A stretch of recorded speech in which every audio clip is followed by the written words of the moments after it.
Good morning again. All right, this is call and response. I'm so happy to be here with you today. I'm Roberta Myers Douglas from Legal Action Center, and we are a partner of the Justice Reform Partnership. Today, I have the pleasure of being your MC/taskmaster so that we can get all this information in your hands and in your ears and get you motivated and mobilized to go over there to have some good conversations with our legislators. We're going to get started today, and again, we thank you for coming out and spending the day with us. To get us started, I want to invite Tanika Nicholas up, who we lovingly call Nikki, to give some welcome remarks.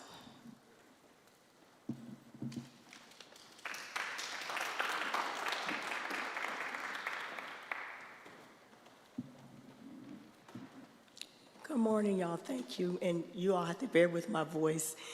Tony will be doing a lot of the talking and emceeing. So, but I did wanted to come and share some remarks. We do have people going to be trickling in. My voice went out. We're in the sanctuary, so I guess it's fitting to say sometimes these spirits are kind of fight against you. They don't want you to do things they want us to do, but I'm going to do it anyway. Any little voice I have, I'll give it to you all because you've taken your time out to be here today, and I appreciate you. On a Tuesday, taking days or traveling, so I want to say thank you. As Tony mentioned, my name is Tanika Nicholas. I am the coalition strategist for the Justice Reform Partnership for the Southern Center for Human Rights, or the JRP. We like to call ourselves, so remember those three letters. You'll see that a lot lately today. Also, we do have live stream going on. So those of you who are joining us live streaming, thank you. Put your name in the chat where you're joining us from. We do have a coalition member who is monitoring the chat. So y'all forgive my voice, who's monitoring the chat. We'll answer questions you all may have. Share resources in the chat. Let us know where you're joining us from, whether it's Georgia or from beyond. So we want to thank you for joining us also via live stream. So I do have some remarks that I want to share because I worked on them. So a little voice is just going to have to give, just bear with me. If you're unfamiliar with our partnership, we're very unique. We have over 90 organizations and individuals here in the state that work for meaningful criminal, juvenile, and justice reforms here in Georgia. When I started working here 3 years ago, I said this is a coalition that brings together directly impacted people, grassroots organizations, policy experts, and community organizers. I mean, we have it all. And we're just trying to make a more fair, just system for our state. And we are doing that. Our theme this year, Rooted in Justice and Thriving Together, we brainstormed that well before the elections, a few months, probably before, maybe into September, because we knew that whatever the political outlook was going to be, it was going to be difficult for us to go through the next few years.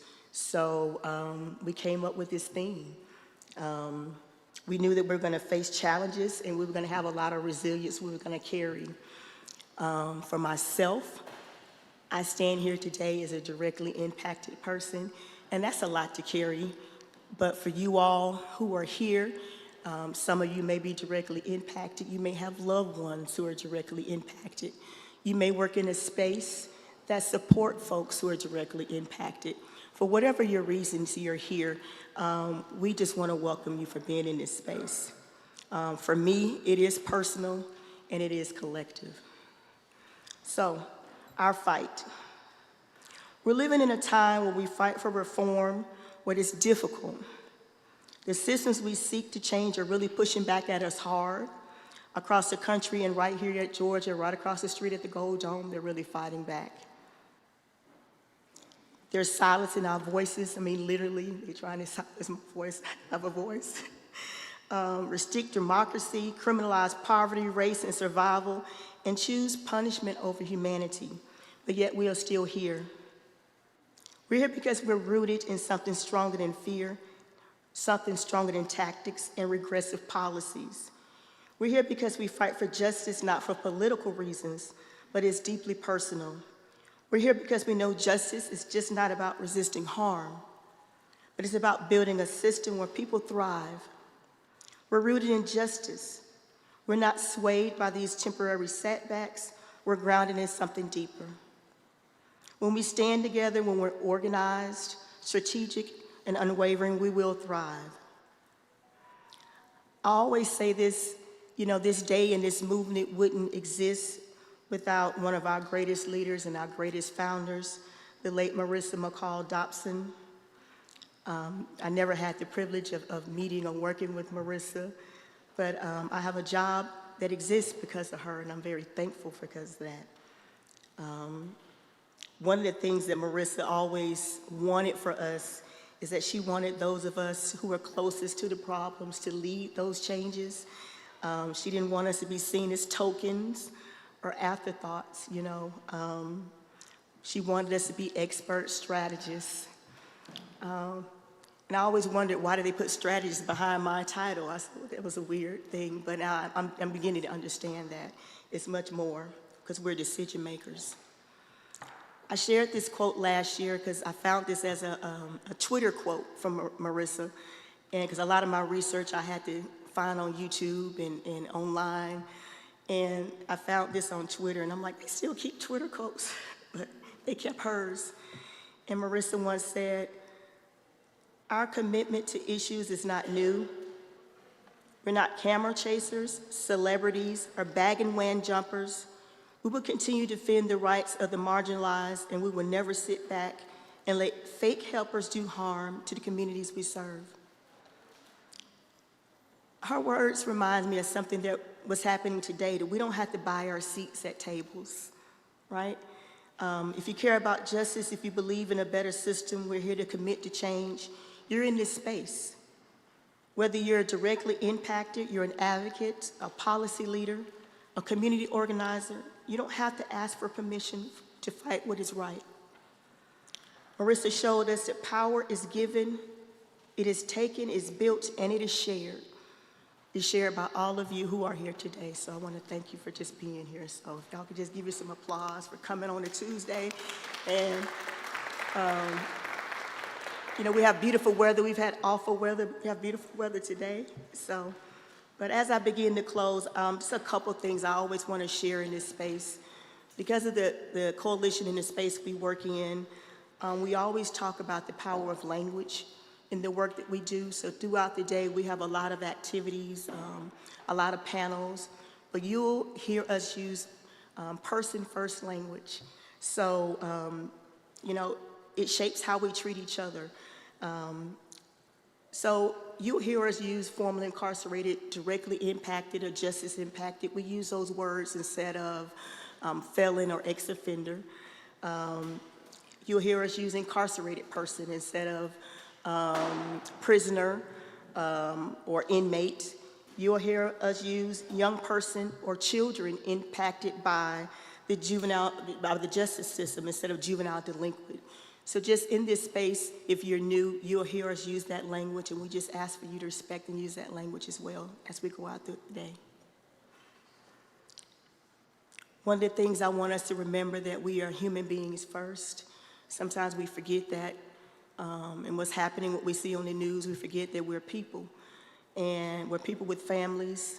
We have pasts, but most importantly, we have futures in front of us too. So today, we have a full day of learning, a lot of advocacy, a lot of calls of actions that are going to be planned. We do have some QR codes. There was one on the table up front as we go through the panels. Scan your phones with the QR codes. The QR codes will have the agenda for today. We'll have resources for you to share, resources from the panelists and from the slides, and things you can take home with you. For the flow of the day, just to give you a little bit of insight, after our first panel concludes, we're going to have walks over to the Capitol.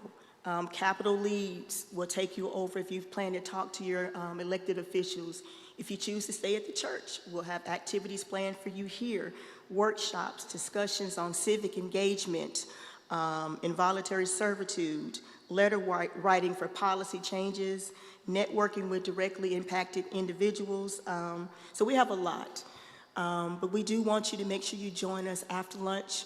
We do have a special honorarium for the Noah Bush family that we would want you to join us with, because we do get wrapped up in a lot of policy, but remember that policy equates to people. And it's about real people, real families, and real loss. So we want to make sure we honor our honorees today, this afternoon. So however way you engage, your voice matters, your presence matters, and I just appreciate your presence. So my voice is getting dry, so I'm going to get ready to turn it over to a place where we can ground ourselves and have some peace. And to do that, I'm going to turn it over to my public policy director, which is Tiffany Roberts. Tiffany is my public policy director at Southern Center for Human Rights. Tiffany is going to get us grounded in some grounding remarks, followed by Isabel Ortero with the Southern Poverty Law Center. So they're going to get us grounded in today, and as we go through our flow of an agenda. So I just want to thank you all again.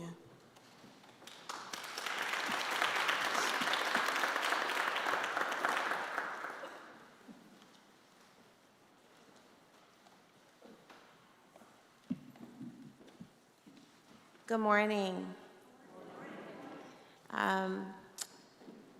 As Nikki mentioned, my name is Tiffany Roberts. I am the Public Policy Director at the Southern Center for Human Rights. And it's my pleasure to be here with you this morning. I'm really grateful that you saw it fit to take time out of your Tuesday to spend time with us. Nikki mentioned our beloved Marissa McCall Dotson, who this event was her brainchild, along with some of her closest friends. And the first Justice Day that I actually attended was here in this building, and my daughter, who is now 10, was like 2. And the power of this event, even through the years where we had to meet remotely, has really never been lost. And it's important because we need gatherings like this now more than ever, because we cannot capitulate to the evils of our criminal legal systems, and that's something that Marissa knew really well. I'm grateful to offer these opening remarks for Justice Day 2025 with the theme, Rooted in Justice, Thriving Together. When Nikki told me that this was the theme, I said, oh, that's really nice, that's beautiful, right? And we didn't know what 2025 would bring. We did not know what it would look like to see the attempted dismantling of our poverty safety net. We did not know what it would look like for someone to try to dismantle the Department of Education. But even though we did not know those things, the theme is still fitting. Some of us may feel like what we are going through, what we are seeing in our world is worse than our worst night terror. But the image on the flyer is a reminder. And so I know sometimes I come and I say things and I bring you statistics and factoids. But I'm not going to do that this morning because I'm offering you the grounding remarks. And when we think about what grounding is, it means we need to know what kind of soil our feet are planted on, what our call to action is, how our purpose can pour into the world and make it more deserving of our children. This flyer has an image of a beautiful tree, the Justice Day flyer does, and it has winding roots and strong branches. And that tree is just before the shadow of a protest. Through faith traditions and folklore, trees have come to represent a lot. In some instances, trees represent the wondrousness of nature. Sometimes the tree represents life itself. And I'm a Baptist girl, and so in this sanctuary, when I think about a tree, I think about the song that goes, just like a tree planted by the water, I shall not be moved. As I was preparing for today, and I thought about the tree on the flyer, I said to myself, I wonder what the oldest tree in the world is. And what I found is that there is a tree named Methuselah. It is located in the ancient bristlecone pine forest in the Inyo National Forest and what we now know as California. Based on ring data, at the time that this article was written, that tree was 4,853 years old. Older than this nation for sure, but also well established by the time the pyramids were built. After seeing that there was a tree that was nearly 5,000 years old, I asked myself, how does a tree grow for that long? The answer was that it faced harsh conditions for thousands of years and toughened up. According to the Conservationist Society, trees like Methuselah grow at the uppermost edge of the timberline, among the windswept peaks of California, Nevada, and Utah. Their ability to thrive in this unforgiving landscape of freezing temperatures, arid soils, and relentless winds is the key to their remarkable longevity. They draw sustenance from the most brittle layers of limestone and carbonate rock, and their gnarled, twisted branches, which are shaped by fast-moving currents of mountain air, provide stability and reduce the risk of breakage during storms. Uniquely, these trees' roots provide nourishment only to the specific section of the branches directly above it. This ensures that if a root dies off due to exposure, only the corresponding segment is affected, allowing the rest of the tree to continue to grow. So here's what I took from my little geology lesson. Number one, from the tree line, I learned stand tall, even when winds are fierce and cold. From the soil, I learned stand firm, even when the ground is rocky and even where there is not abundance. From the branches, I learned be creative, curve and twist as necessary, even when others cannot see the beauty in that. And from the roots, I learned be strategic. Never concede the war when you have only lost a battle. Hold one another up, even when others think that you are doomed. Right now, many of you are overwhelmed by the many changes being thrown at our communities. If you're paying attention to the news or even just social media, perhaps it feels like you can't even catch your breath before a new crisis arises. For you to be here with us today at Justice Day, though, is you saying, despite all of that, you want to be rooted, and you want our communities to thrive.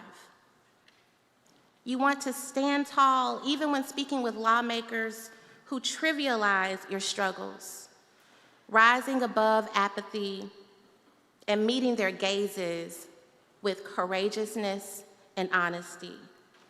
You want to work with one another and draw what you can from the soil, even when the terrain is fraught with obstacles. You want to be prepared to pivot and imaginative when someone tells you no, because they're going to tell you no, right? When they tell you that your dreams are too big for your children, that your dreams are too big for their children. And you want to look to your left and your right at your co-laborers and assure them that you will not only care for them, but you will also hold them accountable. That even like those roots, when one of us falters, we will find a way to save the others. You're going to learn a lot today. There are panels and table talks. There are new relationships to build, old relationships to repair, and critical relationships to nurture. Regardless of what you are concerned about, whether it's young people being caught up in the criminal legal system, gun violence, intellectually disabled people facing the death penalty, community members returning home from prisons, or those languishing in jails without due process, you must be rooted in justice and stand firm. And the question of thriving is really one of faith. And despite us being in a sanctuary, I don't mean faith in the religious sense. I mean the belief that we can and we will win because we have no other viable options. that we can thrive even when the picture of that does not look like what we once imagined, that we can do what we do when we decide to do it together. So in closing, I just wanted to say that just as though there are no disposable leaves on a tree, despite some of them being swept away by wind and storms, there are no disposable human beings. Just as every branch is meant to hold something up, every embrace that we share is meant to hold someone up. We are at a critical moment. Just as trees like Methuselah have braved wildfires, we can forge through the fire this time.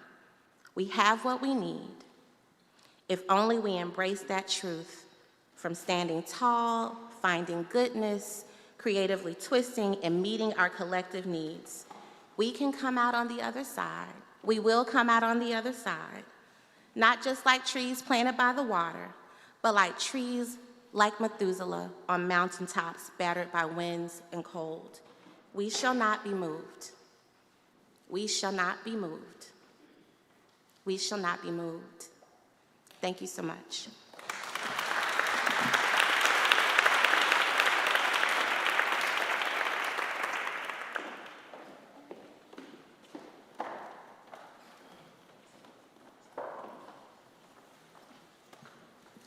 Good morning, everybody, and thank you, Tiffany. My name is Isabel Otero. I am the Georgia Policy Director for the Southern Poverty Law Center. As Tiffany reminds us of the theme of today, I'm going to invite you all to participate in a collective art project that we've put together. So I am the daughter of a kindergarten teacher. I grew up in Ringgold, Georgia, which is a teeny tiny town northwest of here. It's currently Marjorie Taylor Greene country, so you can imagine what that meant as I was growing up.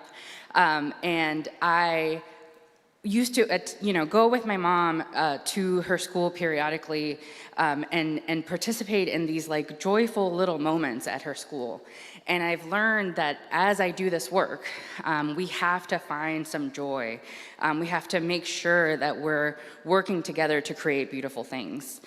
Because this work is really, really difficult, right? Yesterday, I spent the day arguing with members of the Public Safety Committee about how the 8th Amendment of the US Constitution is not optional, even if you do not like transgender people, right? You cannot just force them to detransition. You cannot force bad medical things to happen to someone because you dislike them or you don't approve of them or you don't understand them. And then I got to spend the day with my mom building our little tree downstairs. I don't know if you've noticed it. It's not perfect, just like this movement is not perfect. It requires us to tender to it, to care for it. We are all going to be going downstairs and putting our leaves, our dreams, our hopes, our intention, right, of what we want from the building across the street, what we want from those people that say that they represent us.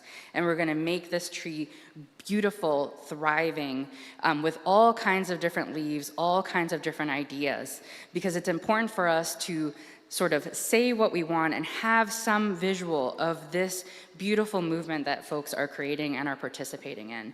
And so as we go downstairs, as you learn today, as you think of things that you want to see, put them on our tree, right? We are rooted in justice. We are thriving together. We are trying to make sure that we have a visual representation of that hope. And we're hoping that all of you are able to participate in that. If not, I will come find you. I have some of my friends here. We will come get you so you can participate in the tree. My mom it happens to be legally blind, so she's got a condition where she can only see a little bit, but she still helped me build that tree, and she asked me today to send her a picture. She's taking care of my daughter, having a great time with her, trying to worry about stairs and other things because, again, she's disabled. But she is hoping to see this beautiful tree that we're going to create today together. And I'm really excited to help everybody participate and help us be reminded of this theme and this very powerful visual of the tree. And I don't know if my grandmother used to tell me that some of these trees that Tiffany talked about are called mother trees. And I looked this up. This is true. Trees will help each other through underground root systems and fungi and other things, so that if one of them is faltering, there are nutrients and information and all kinds of things sent to that tree that's faltering to help it. And so this is our tree, this is our moment. We're going to create something beautiful together and share it. And I just really appreciate the opportunity to sort of bring my creative energy to something like this and help folks have a visual of what this all means to us. So thank you all very much. I really hope you're able to add your leaves to our tree. They're downstairs. There's some instruction and some information, and I'll help folks find it.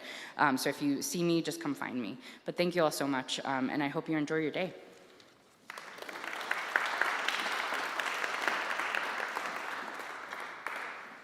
Good morning. I'm Ann Colleton. I'm the Policy and Outreach Coordinator at the Georgia Justice Project. So as our panelists come forward, they're going to be talking about criminal legal reform legislation that is pending. So there's about 2,000 bills that get introduced every year in Georgia. Only 200 of them pass. So you might say, well, how come they're not talking about this one or that one? And we picked about a dozen bills that are actionable today that are moving, whether for good or for bad, that we can take action on today. And so I encourage you to take this handout out of your packet, and it has all the bills outlined, the bill number, what it does, talking points, where it is in the committee. And as the panelists are talking, I encourage you to think about, well, which one or two bills really speak to you that you're passionate about?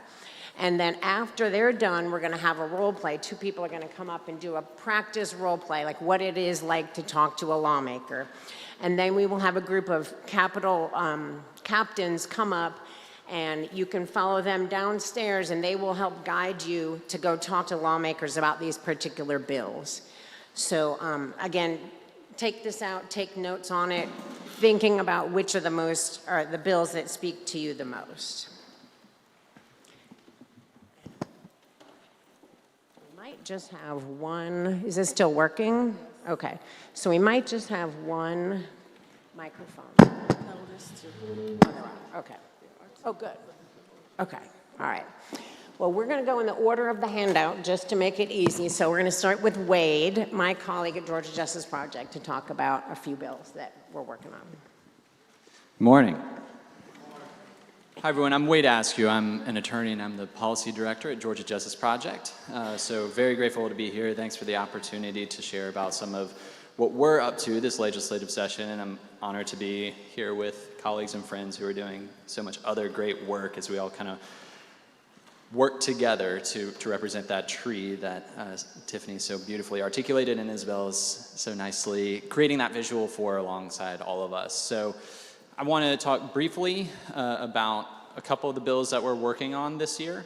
As I think most of you know, at Georgia Justice Project, we focus on affirmative legislation. So we write and put out legislation that we see is needed to respond to the needs of folks who are touched by the criminal legal system, who we serve every single day.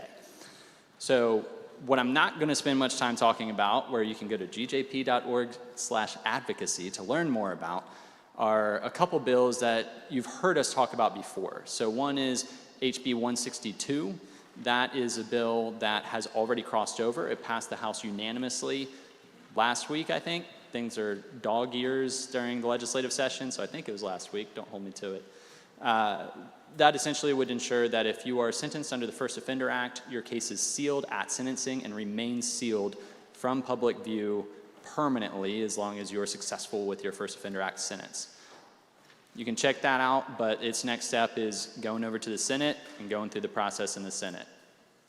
Second thing I'm not going to really talk about much today is SB 207. A lot of you have heard us talk about that a lot. That is occupational licensing reform as well as record restriction reform. It's a brief, tight little 95-page bill if you want some good bedtime reading tonight. But that is on its way to the Senate Judiciary Committee.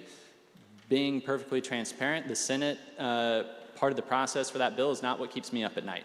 Lieutenant Governor is a big supporter of it. The author of it chairs the committee it's being heard in, and it has a lot of very prominent senators signed on to it.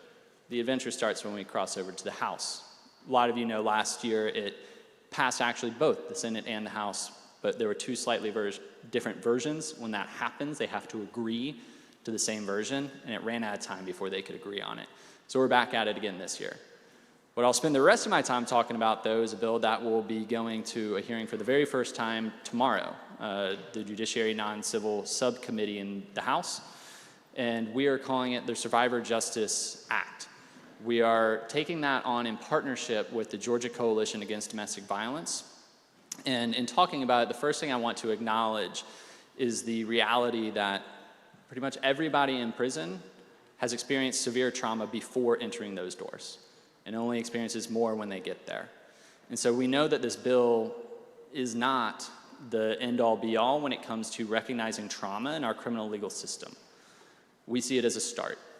And so what it focuses on is survivors of domestic violence, who very often are pulled into the criminal legal system as defendants and serve very long sentences for taking actions that were needed for their own survival. And so we know that 74 to 95% of women in prison today have experienced physical or sexual abuse in their life. That's astronomical and that's unacceptable. People are being looked at as, and the author of this bill is Chairman Stan Gunter. He's a former judge and a former prosecutor, and he articulated it well to us when he decided he wanted to take this on. He said, when I was a prosecutor, there were too many line prosecutors who saw this situation and looked at an individual and said criminal when they should have said victim. That's what we are trying to solve for. And so we have a kind of three-tiered approach. I won't get into the weeds, but essentially, there are other states that have taken this on and they've focused on resentencing to say folks who are serving long prison sentences, we need a way for them to come home, not serve these egregious sentences. We have that. We also think, though, we shouldn't wait until someone is actually in prison. They shouldn't go to prison in the first place. And so what we're doing is looking at a couple of defenses, updating our criminal code to better account for the dynamics of domestic violence, to prevent that conviction from ever happening in the first place. And if a conviction does happen, to have at sentencing significant sentence mitigation language that has teeth to it to ensure that people are not serving these egregiously long sentences if they do, unfortunately, end up with a conviction. So in a nutshell, that is what that bill does. Would love to talk more about it, but I also want to hear about all the other great things that we've got going on today. So thank you. All right, next up is Blake Feldman at the Southern Center talking about the death penalty intellectual disability bill. Thank you. Hi, I'm Blake Feldman. I'm Senior Policy Counsel at the Southern Center, and I'm going to talk to you about why we need your support for House Bill 123. Isabel just mentioned that the Eighth Amendment is not optional. It is very settled law that it violates the Eighth Amendment to execute someone with intellectual disabilities. The Supreme Court has held, everyone agrees, but Georgia places people with intellectual disabilities at the greatest risk of execution, more so than any other state, and it does that for two reasons. One is the standard of proof. If you have intellectual disability, you have to prove beyond a reasonable doubt that you have that in order to be spared the death penalty. No other state requires you to reach that standard of proof. So House Bill 123 would change that to preponderance of the evidence. The other important thing is in Georgia right now, if you want to raise a claim that you have intellectual disability, therefore you cannot be put to death, you make that argument to the jury for them to decide at the same time that they are deciding whether you're guilty or not. No other state does it that way. It's incredibly difficult for the jury to do that. It's very unfair for those issues to be mushed together in that way. It's very inefficient. There's lots of reasons why we should not be doing it this way. And what House Bill 123 does is it separates that determination of intellectual disability from the determination of guilt. Because it's not a guilt or innocence issue, it's a sentencing issue. If you are found guilty of the capital crime, but you have intellectual disability, you get life in prison. It's a sentencing issue. It's not a guilt or innocence issue. So separating them is what makes sense. And House Bill 123 does what is necessary to bring Georgia in line with other states so that we stop really having this unacceptable risk that we are executing people with intellectual disability. Next is Graham Younger, and from GACTL, the Georgia Association of Criminal Defense Lawyers, and he's going to talk about two rather technical, legally technical bills, but I'm hoping you can break it down to like what this means for everyday people and how, as a citizen, they can help support these bills. Absolutely. My name is Graham Younger, again from GACTL, the largest member-funded criminal defense lawyers association in the U.S. And yes, I have 3 minutes to talk about 2 Supreme Court decisions, so I'll go as quickly as I can. The first, and this may sound incorrect to you because it sounded incorrect to me, there is no expectation of privacy with attorney-client communications on carceral phone calls. I see some of your faces. I had that same face. That does not sound right. And essentially, the Burns case that we are talking about here that made that decision essentially was calling on the legislature to act and say exactly this. The Burns case itself is essentially going to, by overruling the Burns case here with HB 460, we will flip that completely. As GACTL lawyers pointed out, this is exactly what everyone needs to happen. Sheriffs and chiefs of police would also probably prefer that instead of making in-person meetings with their clients, there is the expectation that if you call them on the phone, that will be a fine way for you to communicate, and that won't be something that could later be used in court against you. That bill has already worked its way through committee, and this will be the case with the second bill I talk about as well. So the ask today would be to start pressuring the Rules Committee to make sure to bring that up for a vote for the entire House of Representatives. The second bill here, House Bill 176 here, would fix the appeals process for out-of-time appeals. That is also a longer case, but essentially for many years there was sort of an understood policy with years of precedent behind it that you were allowed an out-of-time appeal. Essentially, you were allowed an out-of-time appeal for the vast majority of the cases that you would have there. The Supreme Court said if the legislature wants to do this, they're going to have to put it in writing, and House Bill 176 would fix that appeal process, make it code completely, and be able to have essentially defendants get that ability to make an appeal that they've had for many years, and now just have it specifically written into the Georgia Code. Again, I think that case very specifically said if the legislature wants to do this, it's the role of lawmakers to write this into the code. So again, both of those have already passed out of committee. If you wanted to talk about that one in particular today, the ask would be for it to be put on the Rules Committee calendar so that it can now be passed by the entire House of Representatives. Thank you. The next speaker is Ray Kalfani from the Georgia Budget and Policy Institute, and he's going to talk about 2 different bills, but both are related to fines and fees and how the use of fines and fees extracts wealth from low-income communities to fund governments and not for public safety.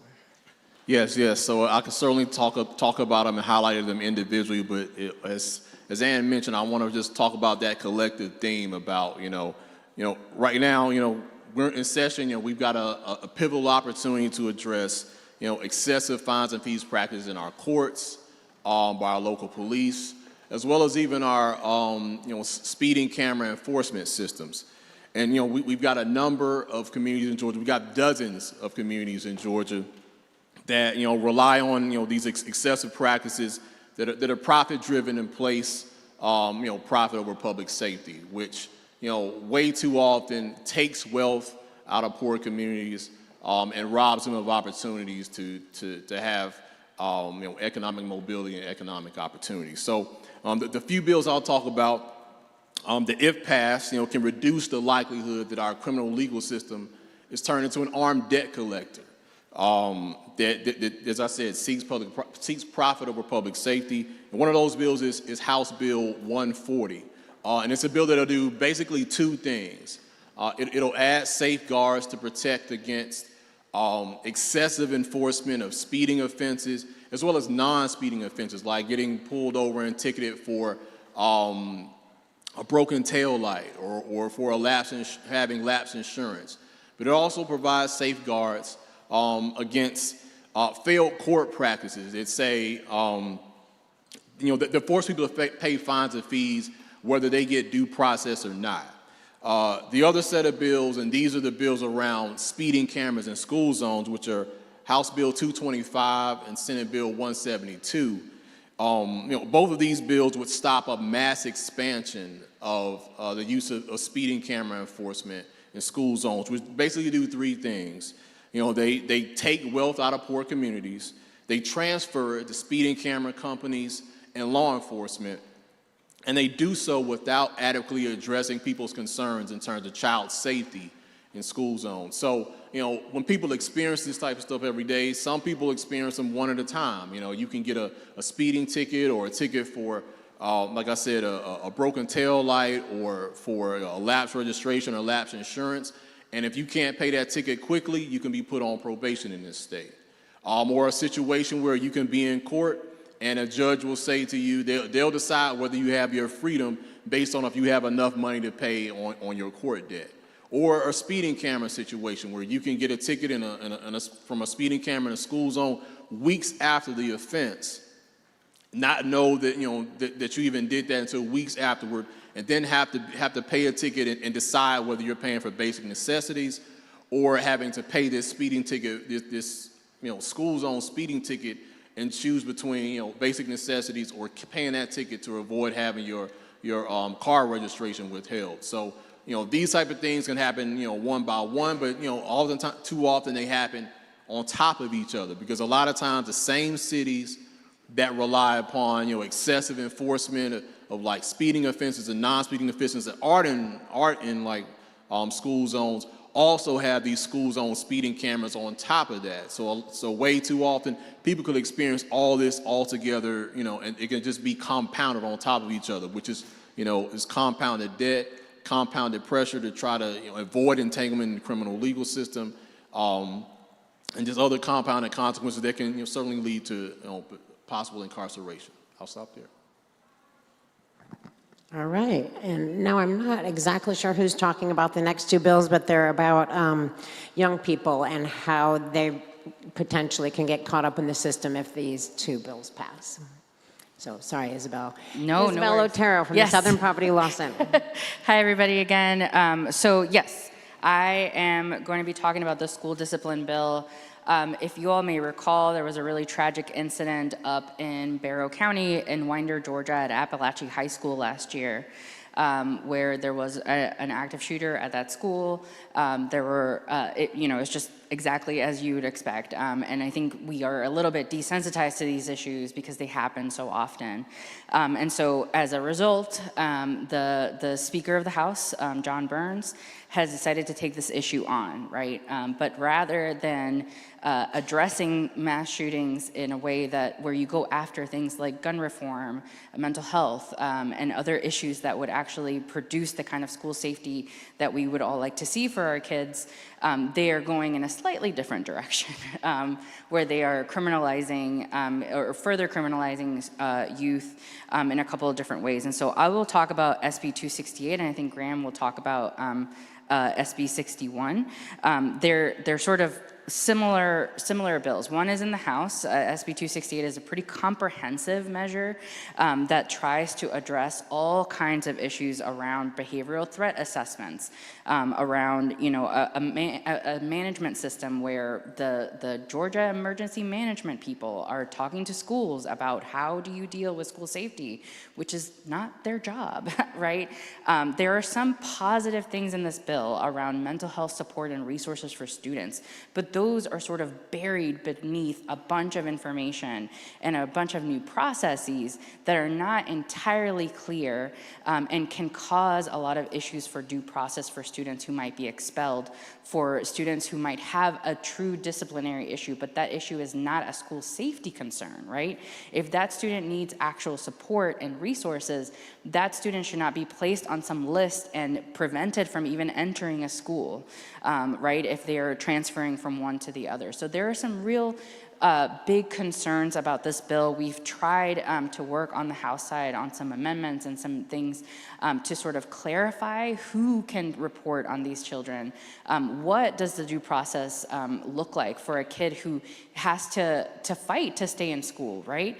Because we know that unfortunately in a state like Georgia, about 38% of all Georgia students are Black, but more than 50% of them are the ones experiencing school expulsions. They are the ones experiencing issues in the criminal legal system. They're the ones pushed out of schools more often, right? And so we are essentially building a bad school safety system on top of an already terrible system for kids who are experiencing the criminal legal system because of the school to prison pipeline. And so it's really important for us to get information to your to your loved ones, about your loved ones who have kids in school, grandkids who themselves are still maybe in school, about what it is that you actually want to see in a school safety bill, right? Because criminalizing youth, putting them on lists, having people anonymously report them, right, is just going to lead to additional criminalization of especially Black and brown youth,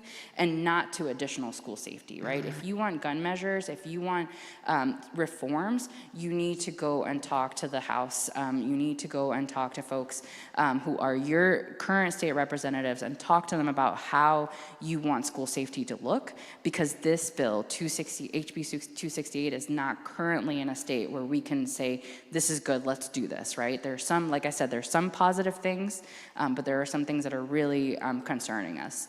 And I will do my best to get some information online to you also. When you click on all the links for Justice Day, you'll be able to address it. But, some of us have ran out of time before things happen because we're here every day. And so it was a little bit difficult for me to get you a leave behind document, but please do find me and our team happy to talk to you more about this bill. But what's most important is that you come to your state representative and you talk to them about what school safety actually means for you and your kids, because that's what they should be fighting for, right? Not additional criminalization measures. Thank you. And I'll talk briefly about Senate Bill 61. Again, an entirely too expansive bill that has the potential for 13-year-olds to be prosecuted as adults for saying things that, while I might not be comfortable saying them in a house of worship, are not much worse than, hey, I'm going to come back and beat all of you up. The kind of things that you can see kids saying, this is entirely, this is a sledgehammer for something that could be caused with school discipline that takes place within the school system completely. We offered some amendments to the people behind this bill, and we're not able to move forward those at all. The one other thing I'd like to say about this one is the fact that these two are sort of married together here in the document. I don't want us to fall into a trap of, well, here's one that has some good pieces in it, but there is everything that Isabel just talked about, and Senate Bill 61, well, that's the bad one. Both of these bills need the negative attention of, these are not the way forward. So again, I think everything is on the page in terms of how dangerous Senate Bill 61 is, but don't think of this as a lesser of two evils approach. Think of this as two bills that both need your attention and need to be defeated here. Great. And the last bill that we identified for action today is Senate Bill 7, and Blake, I believe, is going to talk about that. And then Coco, I promise I won't forget you. I'll be very brief. So Senate Bill 7 has passed out of committee. So now it is up for whether it will go before the full Senate or not before crossover day. But what it does is it's a very short bill, authored and sponsored by senators who are not from Atlanta. that would require the city of Atlanta to allow the Fulton County Sheriff to use the Atlanta City Detention Center to incarcerate people. We oppose this because, as most people know, the Fulton County Sheriff's Department is under federal oversight right now, and the jail. There's a consent decree after an extensive DOJ investigation. The Fulton County Jail, which is operated by the sheriff, is not safe. It's unsanitary. There's constitutional violations. There are a lot of issues. One of the root issues, or an issue that contributed to all of the others, is the lack of adequate staffing and supervision. Giving this sheriff's department, without any additional personnel or addressing any of these other issues, a shiny new jail will not solve the problem. It's not a serious policy solution. And also, just frankly, if a state senator from outside of Fulton County, from outside of the city of Atlanta, has an opinion about how the city of Atlanta should use its building, they should sign up for public comment at city council, because it's not the state's business. And now we'll hear from Coco Guthrie-Pappy, who is at the Deep Center in Savannah, talking about a couple bills that we don't have on our list today, but are still very relevant. Good morning, everyone. I'm going to talk about one bill that is on the back of your sheet that has already crossed over, and then I'm going to reference a bill that Isabel also brought up this morning that is not on this sheet, but was introduced late last week and is moving very quickly, and you'll probably see why. So the first bill I want to talk about is SB 21. The simple version is it strips sovereign immunity from elected officials who do not comply with ICE. What is sovereign immunity? So if something happens and I'm like, hey, I'm mad, I want to bring a lawsuit against, the mayor of where I live. I'm not actually suing the mayor, I'm suing the government that the mayor represents, right? So an example of how this law would play out, I'm just going to use, the city of Savannah where I live. So our mayor, Mayor Van Johnson, has said the city of Savannah is not using any of its time or resources or energy to comply with ICE. Deal with it. That's his exact quote, which is why I like him. And so what this law would do is it would strip, because he is saying, I am not complying, the state would strip his sovereign immunity as an elected official, and that means that any random schmo could go and sue him as an individual for this decision, right? So this is like dangerous on lots of levels, right? Like, frankly, it's almost like a little bit too extreme. I'm like, are we really like willing to open this can of worms? Like, all right. But ultimately, what this is a pressure tactic to ensure that local elected officials who are saying, I'm not getting involved with this, this is not about me and my resources, we're not playing this game. It's to punish those folks and pressure them into complying with ICE, which no, right? So yeah, SB 21, it's already crossed over. It is currently in the House Public Safety and Homeland Security Committee, which means Clint Crow is who you would need to talk to. He is the chair of that committee. And again, we don't have any information on when it's going to be heard next, but it could be probably after crossover. So the second bill, which is not on this sheet that I would love to bring up, that again, Isabel sort of flagged this morning when she introduced today, is SB 185. Man, oh man, is this a problematic bill. So what this does is it bans the state from using any resources to pay for trans folks who are currently incarcerated for their health care. So no gender-affirming care, no hormone therapy.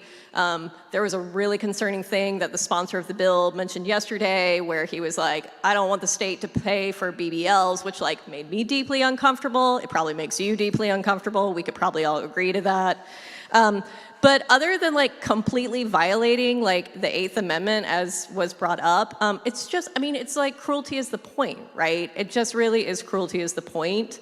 Constitutional violation just a really bad bill. It has not passed out of committee yet. It had its first hearing yesterday. It looks like it was recommended for due pass, so that means like the next hearing will likely see it go out of committee. So one of the best things you can do is talk with Senator John Albers, who is the chair of public safety, and tell him that like this bill is a really bad idea. And it's just like, it's pointless cruelty, right? Like so much of this is pointless cruelty, but this bill is like really pointless cruelty to be denying people health care, so.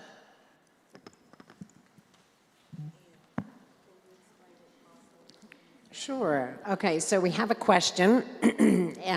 Who would like to answer what is crossover?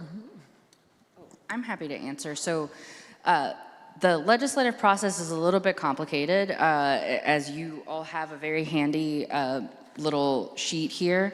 So crossover day is not the halfway point of the legislature, but it's towards the end of the legislature. It's usually day 28, I believe. We in Georgia have 40 legislative days, so they don't have to use them in order. They can take all year if they want to use these 40 legislative days.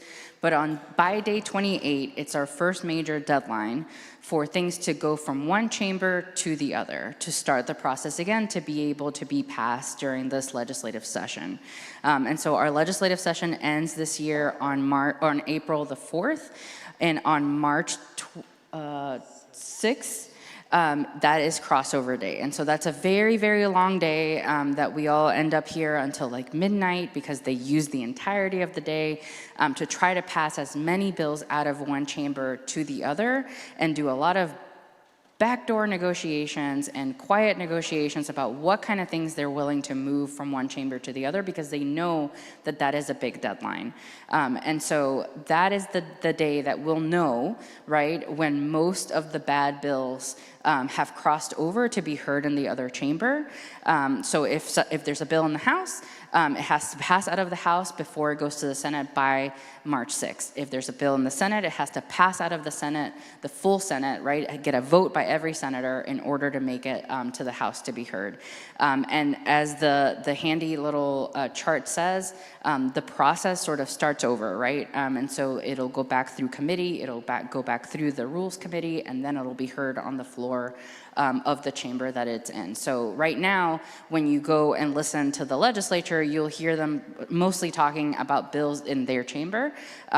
For very few exceptions, things like budgets and stuff like that sometimes get talked about before crossover day, but it's unlikely that you'll see any House bills be heard in the Senate until after crossover and any Senate bills in the House until after crossover.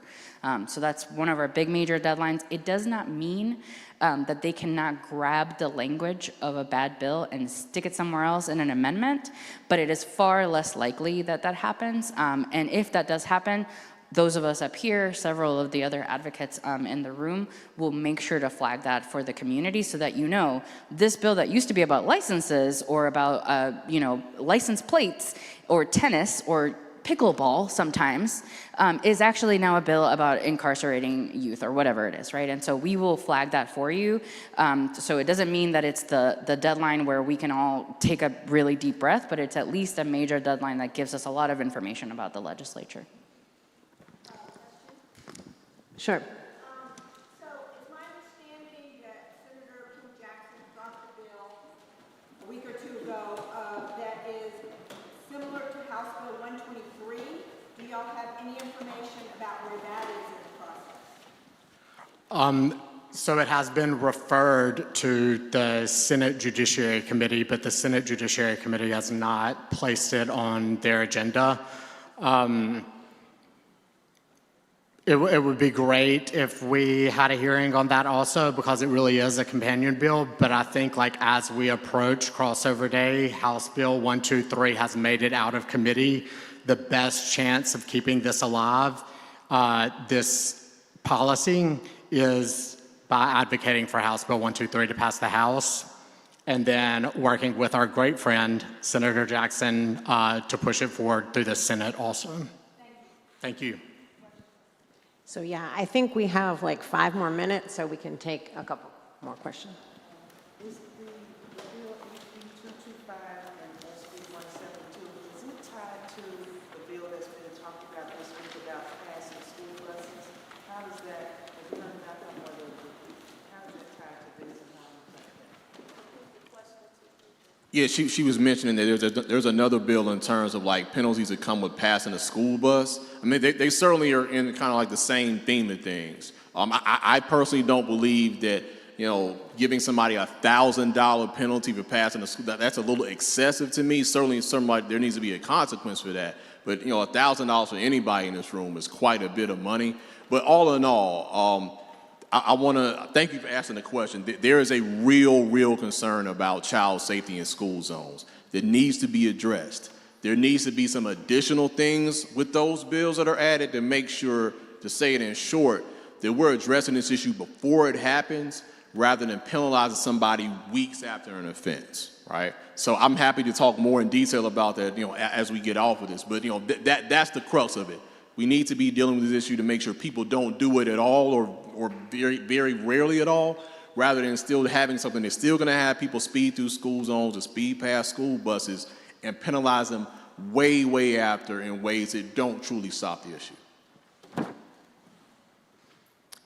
Another question? I have a question for Graham about HB 460, the attorney-client privilege. So just a kind of clarification.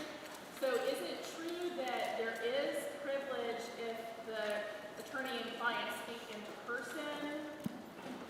So that's true. It's just if they speak on the phone, it's not. Yes, right now, and I didn't get too far into it, but essentially there was another bill called House Bill 354 that would have just gone to the privilege argument. This one goes to directly whether the call will be recorded at all, which is something that sort of through discussions, they started talking to more sheriffs, essentially, who said, we actually, and this is in some ways maybe more frustrating, we have the ability to just have an unrecorded phone call that they will be able to allow not to record anything in the first place so that you don't have to worry about that privilege piece. But yes, essentially, it's exactly how you just phrased it. The conversation itself is not going to be privileged. Now it will be. What about phones in the prison? You know, sometimes you communicate from... Yes, that's a little bit, I think, of what I was trying to get to, is they have the ability to offer those phones within the prison that don't record anything. Yes.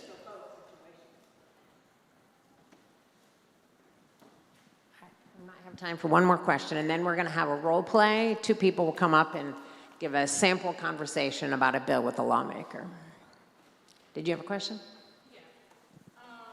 So the facility that my fiance is at, actually the warden will force him to go into a room where all of the administrative wardens can listen to his conversation, and we've tried, and the lawyer has tried to force them to allow him to go to a more private room. If that law takes effect, what is,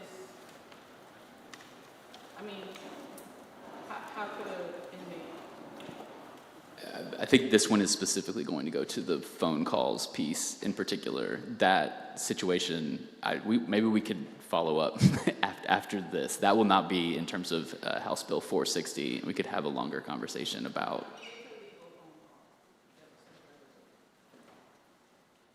But he cannot have it in a room, and the room is where there are wardens around him as he's speaking. Okay. That might be something for us to take offline here, but I can follow back up here in a second.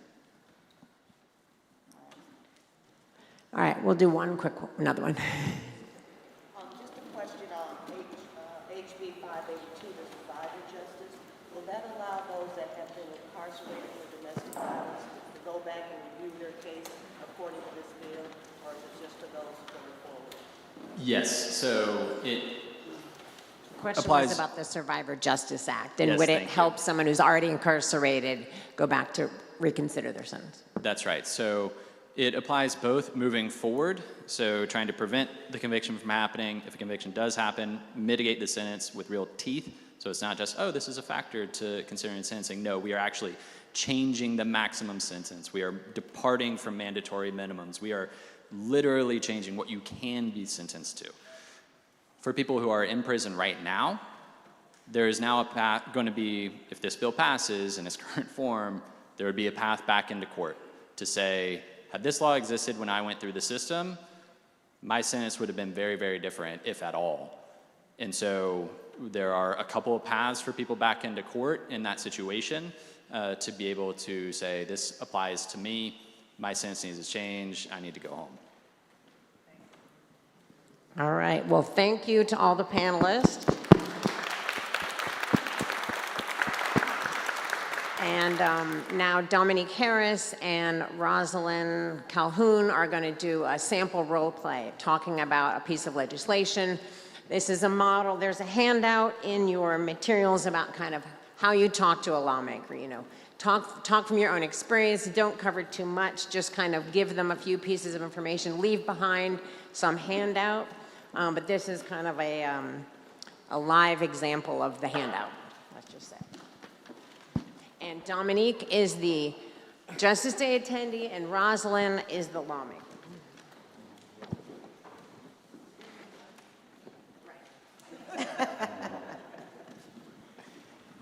How y'all doing? How you doing?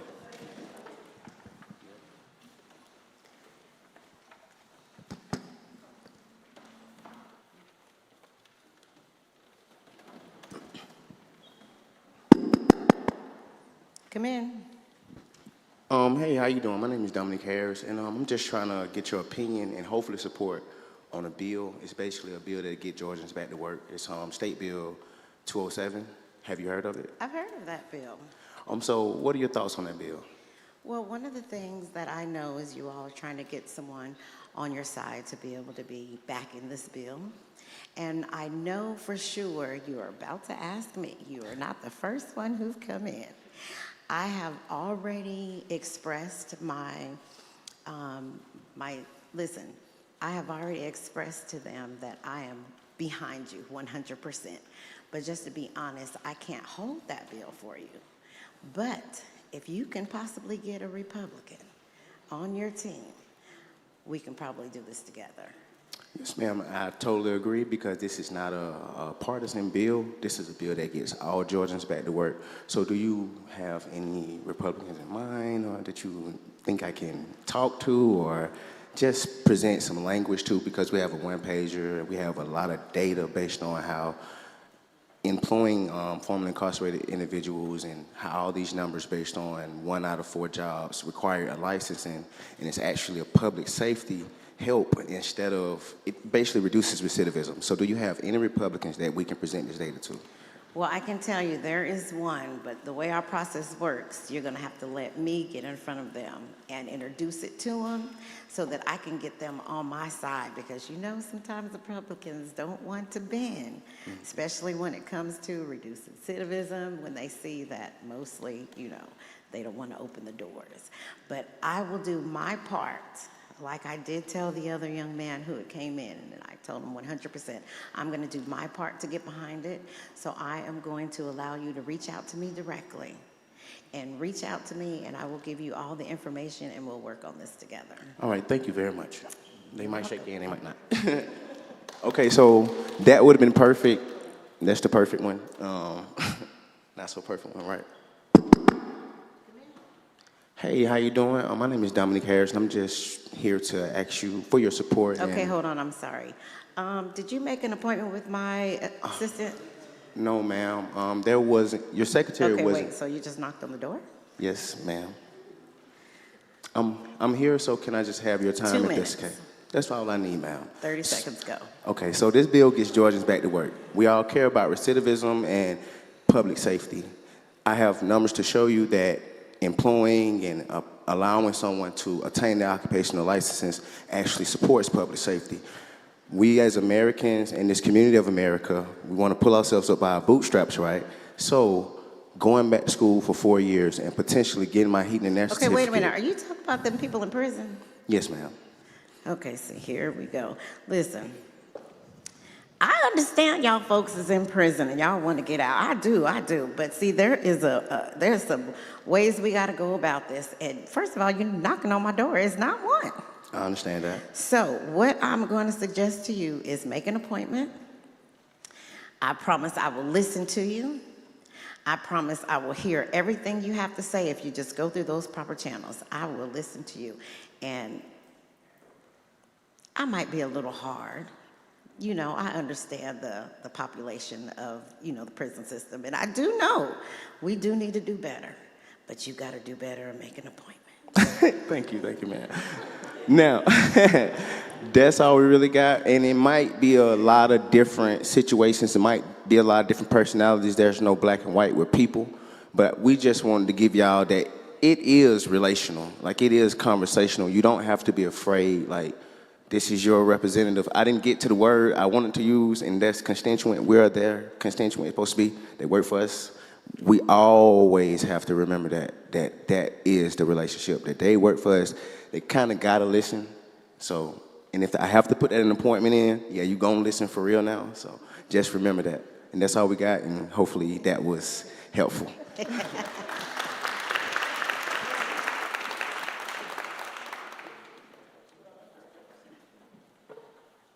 That was perfect. So if a situation like that happens, right? So today is not a legislative day, meaning the lawmakers are not in their chambers voting. And so if you've come other years when you go to the ropes and you call people out, that is not what is happening today because they're not in the chambers.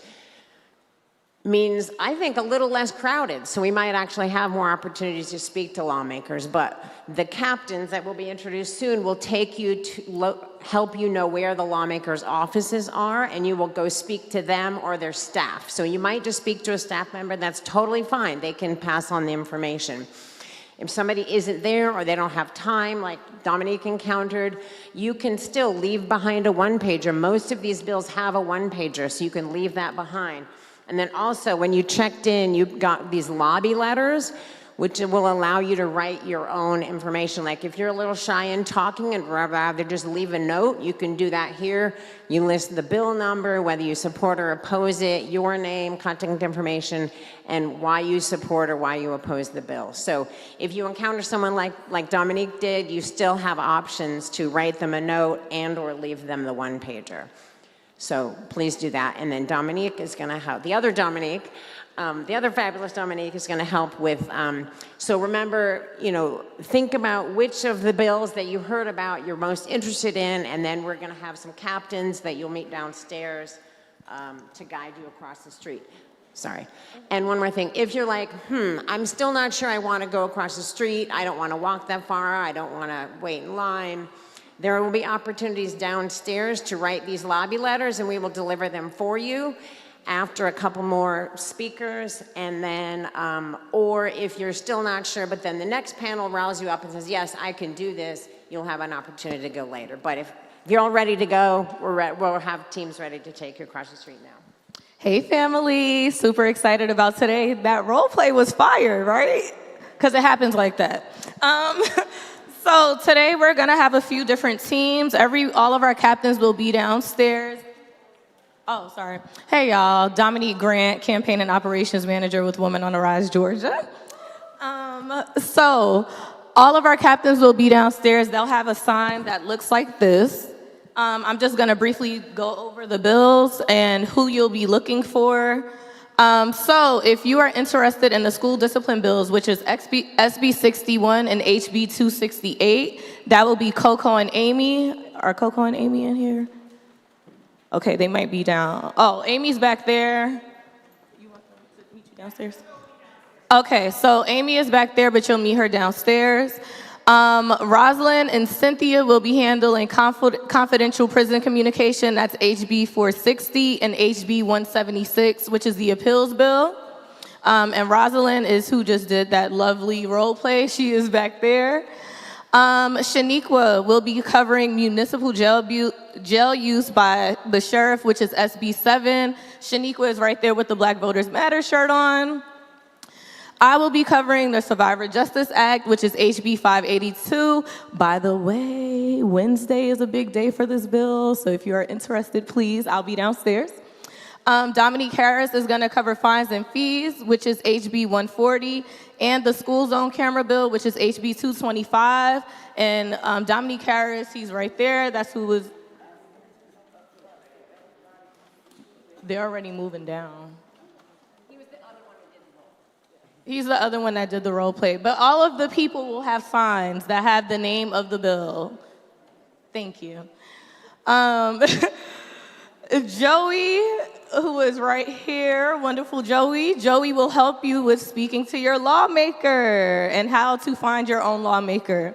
And Savannah will be covering the death penalty ID bill, which is HB 123. Blake got excited about that. So we are gonna start heading downstairs. If you plan to go to the Capitol, please meet the captain. We have some one-pagers for y'all, talking points, and just tips and opportunities on what it is how you can interact with your lawmaker today. If you're interested in speaking on multiple bills, honestly, you can just pick a team. We're all gonna go across the street, and if you see a captain from another team in the building, you can, yeah. But I'm willing to direct everybody there. Also, please make sure if you are planning to go to the Capitol, you have an ID. They will not let you in without identification. Thanks. Lastly, for those who are not going across to the Capitol and want to stay here for activities, can folks hear me? We'll have some activities for you to engage in. One of the workshops, civic engagement, will not be happening, unfortunately. Our panel was unable to attend today, but we'll have a video that will be shown today that you can watch, and I think you'll be very interested in, about Georgia's involuntary servitude constitutional, I don't know if it's in the Constitution, but the legislation that we are trying to push for in Georgia to end involuntary servitude, and there'll be other activities. But the video will be shown here in the sanctuary, and then please just keep up with the agenda, and again, once you get comfortable, if you do feel like going back over to the Capitol, you'll be able to do that and have an opportunity to do that. But thank you.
Hello, hello.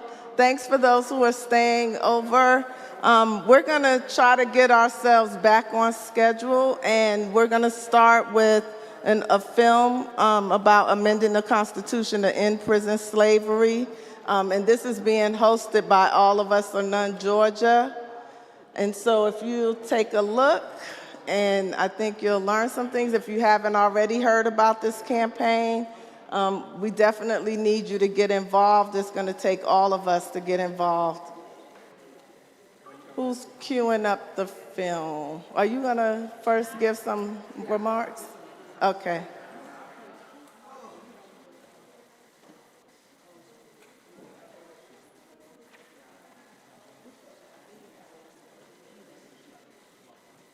And let's welcome Walisha Menfee to the stage. Hello, everyone. For those of you who voted last year, I'm not sure, if you had a Democratic ballot, you may have noticed that one of the issues questioned on the ballot last May that says, as a voter, would you support the ending of prison labor? So that is a great thing. My name is Walisha Wilson Menifee. I am the chapter coordinator of the All of Us or None Georgia chapter. All of Us or None is a national organization mainly composed of currently and formerly incarcerated people, but also as well composed of family members and advocates for the civil rights and human rights of currently incarcerated people and the issues that impact us as well as our families. It is a national organization, and the Atlanta chapter is the only Georgia chapter. We meet monthly on the fourth Thursdays. A lot of the issues that we do support or advocate against are issues that affect us, whether it's solitary confinement, whether it's probation and parole, whether it's fines and fees.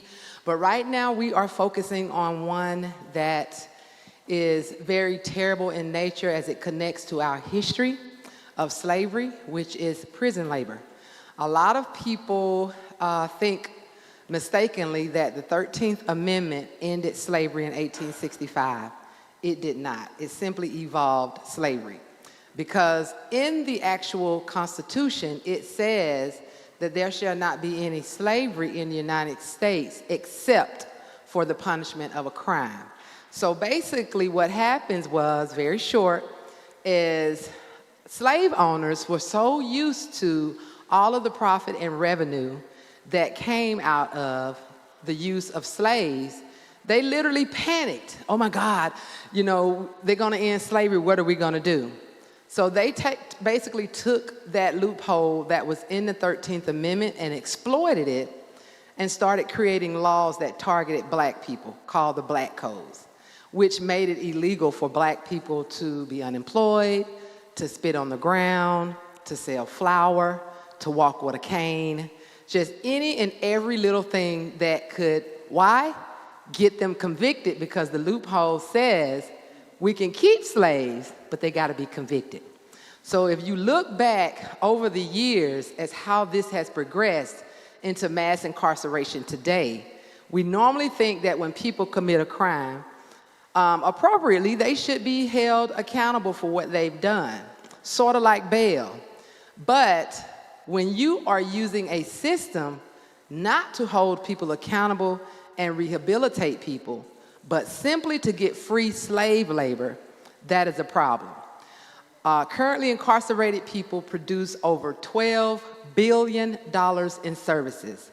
They make cups for Starbucks, they make license plates for the state of Georgia, they make peach passes, they make the furniture from IKEA, they even answer phones in prison from the cell systems for Verizon.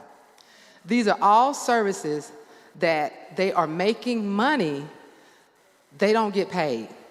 And so out of the Black Codes came convict leasing. Now, first of all, I want to start off, we want to use humanizing terms when we refer to people. I know we're used to using terms like convict, prisoner, inmate, but we are people. So we are people who are currently incarcerated. We are people on probation and parole. So when you humanize a person, you have less of a tendency to treat them inhumane. And so you turn into convict leasing, and for those of you who don't understand that term, that is me saying, Lucy, I'm going to sell you Lucy for $15,000 to the city of Atlanta. Lucy's not going to get paid, but we'll give the city of Atlanta $15,000 if they loan me Lucy for her labor. Lucy doesn't get paid. Lucy doesn't get protections. Lucy can be forced to work out in the heat. Lucy can work on a trash truck and lose her arm. There's no protection whether you die or not. Currently incarcerated people are working as firemen. When they get out, they cannot get jobs as firemen. They're risking their lives. The first time they had the wildfire in California, they called currently incarcerated people to do that. But when you get out, you can't get a job because they say, we can't hire you because you have a felony. But you had no problem using me with a felony while I was incarcerated. And out of the $12 billion of services, over $14 billion of wages that should have gone to incarcerated people are stolen from them. And so there are over 4,400 corporations and businesses who use slave labor, who profit off slave labor, and also they lobby to state legislators to keep slavery. And so about 2 years ago, I was a part of a fellowship, Represent Justice, that supports formerly incarcerated people who have passions in their advocacy, but basically wanted to put it in art. And I chose my form of art as film. And the film that you're about to see is a documentary that I created about 2 years ago. It premiered in Hollywood in October 2022. And it talks about how Georgia profits heavily off of slavery. 80% of the folks that you do see impacted by slavery, it's no coincidence that it's black men who are able-bodied. So at any given time, you can see in the state of Georgia, Alabama, Louisiana, Texas, hundreds of black men working out in a cotton field with dozens of white men on horses with shotguns. Now, if you just think about what chattel slavery was, there were hundreds of black folks in a cotton field with white men on horses with shotguns. It's the same, it's a different year, but it's the same practice of slavery. A lot of people are mistakenly in believing that, well, when you do the crime, you should do the time. People like going to work on those things because it gives them something to do. Anybody would do whatever they could do to get out of an 8x8 cell. When I was sentenced to prison, I was not sentenced to work out on construction. But because I refused to work for free, because somebody was taking care of my kids, I wanted to send money home. I thought you get paid. I was put in solitary confinement. A lot of folks who refuse to work for free are beaten. Their privileges are taken away from them. They're put in solitary confinement. They're raped. They're set up to be raped. They are denied probation and parole. And right now in the state of Georgia, this is how bad it is that they want to keep slavery so bad that they intentionally deny people's parole to keep them in there as slaves. Alabama is just as bad about it. So if you did really good barbering while you were in prison, or you were a good mechanic working on their cars, and you were up for parole, you've been really good, they'll say, no ma'am, he's really good at fixing our cars. We're going to deny their parole. And so this film is going to delve into that. We're focused on 3 areas. I interviewed a lot of my friends. One is Lucy, who's going to be, she's featured in the film. Tanika's featured in the film. I went to Atlanta, Jonesboro, and Columbus and spoke with advocates there. Columbus, I'm originally from Columbus, turns out over 650 people a day from the jails and prisons. They work in the courthouses. They're doing the data. They're literally doing everything. And this is a problem because it also contributes to unemployment. You want to know why you can't get that job? Because they're not going to pay you $15 to do it when they can get a slave to do it for free. Just a quick question. The numbers that you quoted, is that in Georgia or in the U.S.? In the U.S., across the U.S., currently incarcerated people produce over $12 billion in services and goods. And over $14 billion of their wages are stolen because they're not paid. And so this film is going to talk about that. Of course, the mayor called me, and I had to text him and give him a little good piece of my mind. But about 2 years ago, right after COVID, about 3 years ago, he was quoted because in Columbus, they rely heavily on incarcerated people to empty the trash. And due to COVID, and because of reforms that were allowing people to get out of prison, people were upset because their garbage wasn't being picked up. And Mayor Skip Henderson in Columbus quoted that, well, we just got a shortage of prisoners, i.e. slaves. So it kind of really made me hot because now it makes me feel like you are incentivized to get more people in prison to have people to do their trash. And just in case you wanted to know, I want to give you a term before we watch this. I want you all to Google lockup quotas. Lockup quotas, I'm going to tell you what it is. The city of Atlanta participates in lockup quotas. 90% of the private prisons have lockup quotas. So if you create a prison in a city, the prison tells the city, we have 3,000 beds. You have to, at a minimum, supply us with people to keep at least 90% of these beds filled at all times. If not, you will cover the cost of these beds. So of course the prison, the local city and the police, they're not finna foot that bill. So instead of giving you probation because you went into the store to steal a pack of chicken and some diapers, they're gonna opt for prison because they make more money off you incarcerated. So I hope you all enjoy this film. And for those of you who may not see it, says, although this message at this time I made it, Alabama incarcerated laborers did a strike. They said, we're not gonna work anymore. And lo and behold, a couple of months later, Alabama had it on their ballot to end prison slavery. So it says, although this message is to support the ending of slavery in Georgia, I stand in solidarity with the incarcerated workers in Alabama who are currently on strike at the time of this filming. I support them, I hear them, and I stand with them to get the equity, dignity, and respect they deserve. Incarcerated workers in the U.S. produce over $11 billion in goods and services a year. Therefore, I fully support the economic disruption and castration, that means I don't mind a strike, of profit that the state of Alabama will undoubtedly experience during this time. Treat us with dignity, humanity, and respect that we deserve, or we will shut down the economy. All righty, thank you all, and enjoy. And it's about 14 minutes long. Afterwards, we will have just a quick panel discussion for you to ask us some questions. And there will be some resources also in you all's QR code that you'll get. So please make sure you follow up with that. Also, membership into the All of Us or None chapter is free. We meet virtually the last Thursday of each month. It is currently our goal to get it on a legislative session in 2026 to get the state constitution amended. 9 states have already done it. Most recently in November, I think it was Nevada, the last state to get theirs amended, and it is our hope. Surely if Alabama can do it, Georgia should be able to do it as well. Huh? It did, it passed, the voters passed it.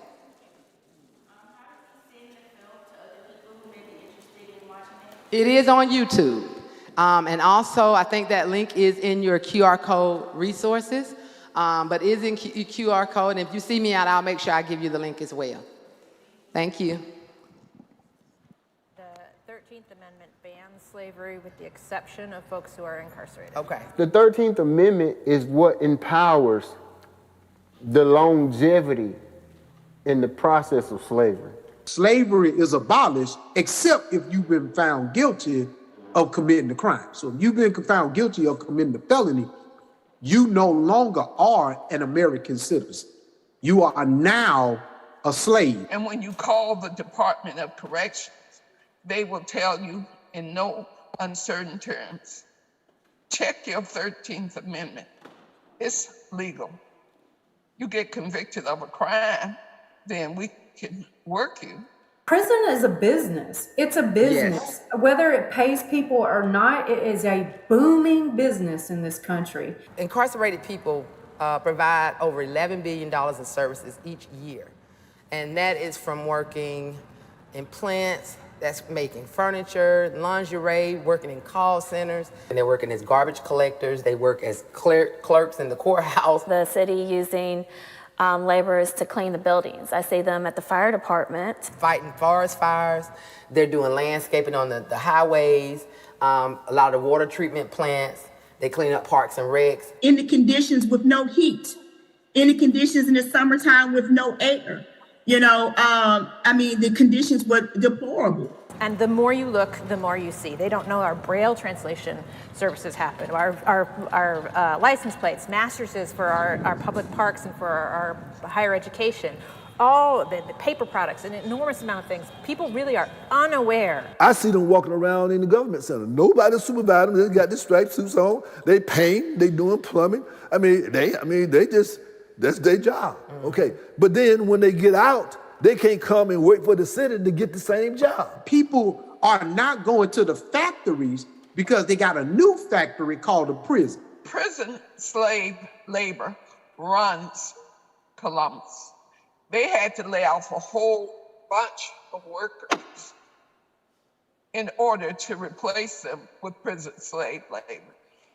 You know how much money that's saving the system by having people incarcerated do that? Certainly, folks are being employed, unpaid, to do jobs that other folks could be paid to do, right? Yes. And there are a lot of those jobs.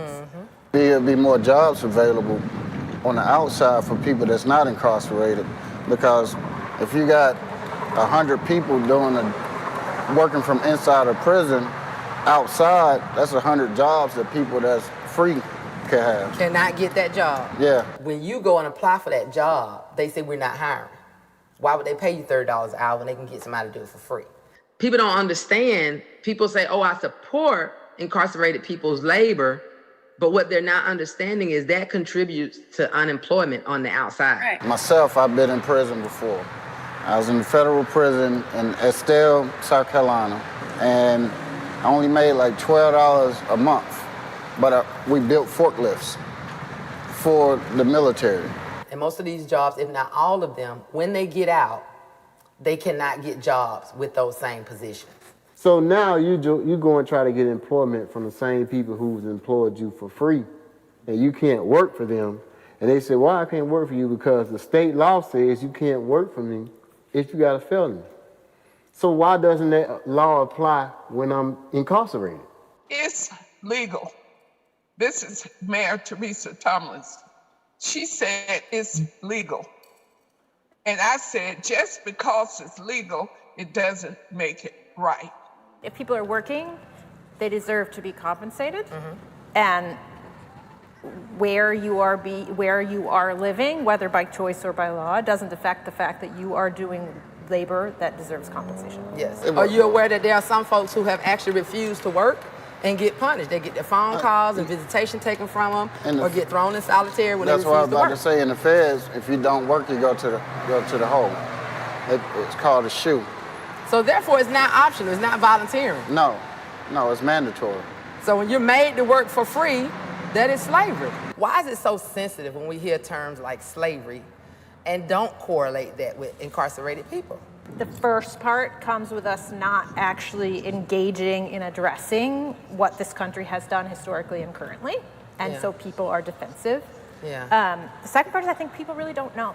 People really have no idea how much labor is done in the state of Georgia through our correction systems. They knew that you couldn't continue to call people slaves. They said, but people will accept if you call them a criminal. Basically, it's convict leasing, which is an old thing where they basically say, hey, we talked to a construction worker, the construction worker gonna give us $10,000 a month if we send them 5 convicts. They're gonna pay us $10,000, we're gonna make the 5 convicts go over there to work. The convicts ain't gonna get paid, but we just got paid $10,000. You utilize them for years while you're in the institution. Again, you're good enough to utilize them while you're in the institution. Those skills are great to assist while you're there. Do those things, make money, push out the numbers you need so that the state looks great. Go out and give them the diplomas, assist them all, but then when you get home, you can't get employed. Many of these towns, these townships, these little small Hickville locations would not have booming economies if Black bodies were not taken from the inner city and the bond money being moved from the inner city to these little small hick towns and building the prison and building a new high school and building a new housing and building the shopping plaza and building the economy. The census helps you get parking lots, they help you get accessible, all these different things, and you're telling me you counted me in a county. That's why you see a lot of these prisons in these small, poor counties, rural counties, because that's how they make their money, off the speed tickets and off the prisons. And they're counting those 5,000 people as residents to say, hey, we need more handicapped parking spaces. We need a recreational center. We need this and we need that. You're counting these people. They are counted, yep. But they can't benefit from the fact that, you know, they're able to go to that same park that just got built off of their numbers with their kids. Most of the time, when there is refusal on banishing different systems or adding programs, money is the common driver. So what about the money is going on that they're so hard-pressed to not let go of it? They have stuff like that, and they say, we need people at the Civic Center. We just had a flood. We need people to come clean this road up. We had this.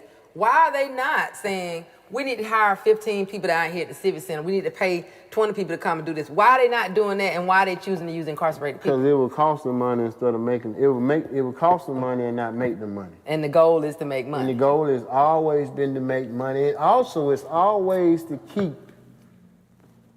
the city in a position of dominance. Here in Columbus, I know trash went from 2 days to 1 day a couple years ago. And last year, the mayor was cited in an interview that he did with the news that the residents were complaining because trash had been backed up and folks were complaining why it wasn't being picked up. And they asked him what was the reason why the trash wasn't being picked up. And he said, well, we don't have enough prisoners, i.e. we got a shortage of slaves. And so I immediately felt like when you say we have a shortage of slaves, the result is we got to figure out what we have to do to get more slaves, to get out here to dump more of our trash. When I went to the license plate making factory, what I was told was that folks who were chosen to work this job were chosen because they would be there for a long time.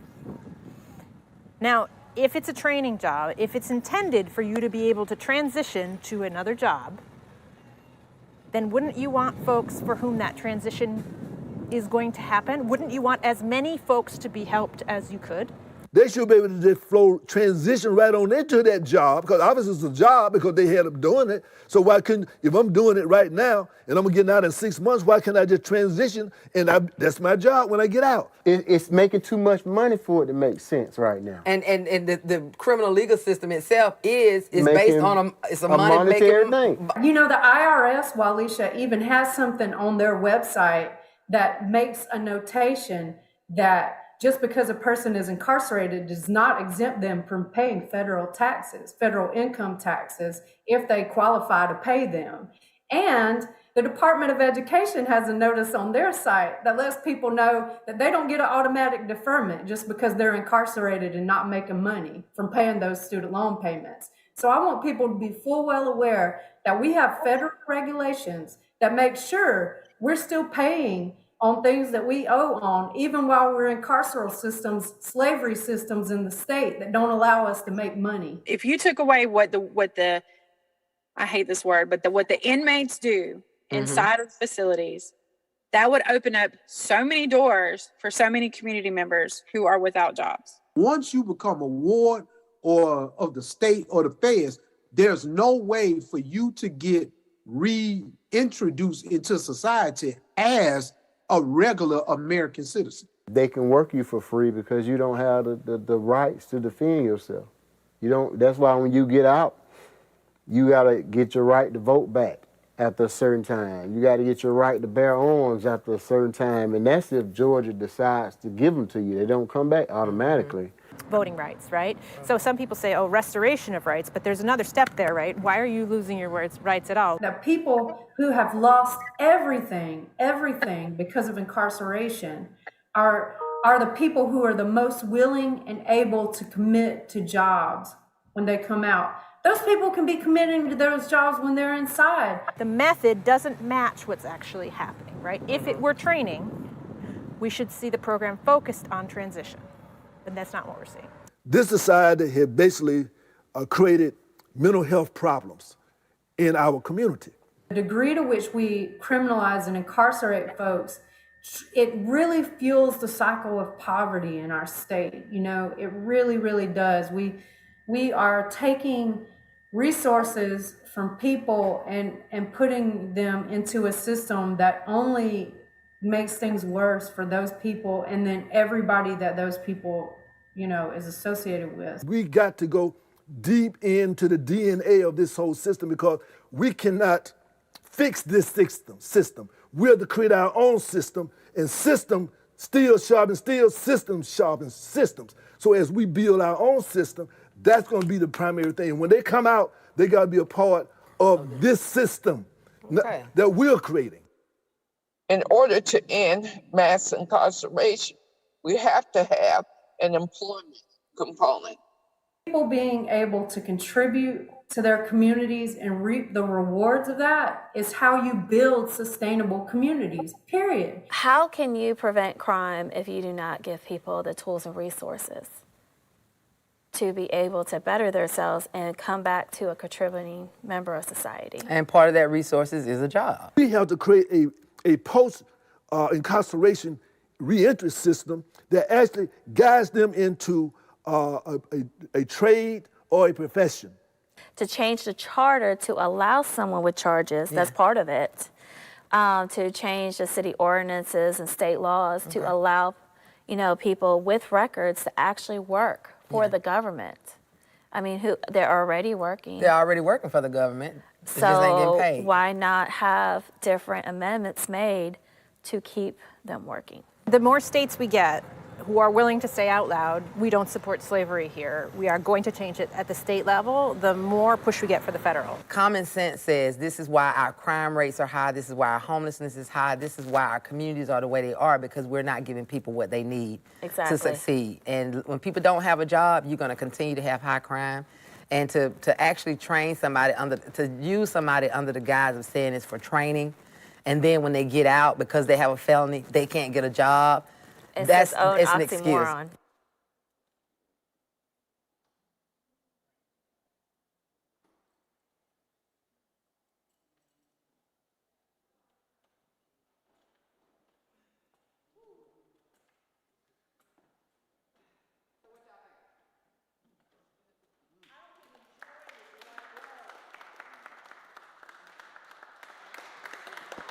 Show of hands, how many of you all knew that when you're incarcerated, you're still obligated to pay taxes and student loans? By a show of hands, how many of you actually thought that people in prison get paid? It's okay if you think they get paid. It's okay. They don't get paid a dime in Georgia. In California, they made 18 cents. Is it an hour or a day? An hour. Yeah. Yeah.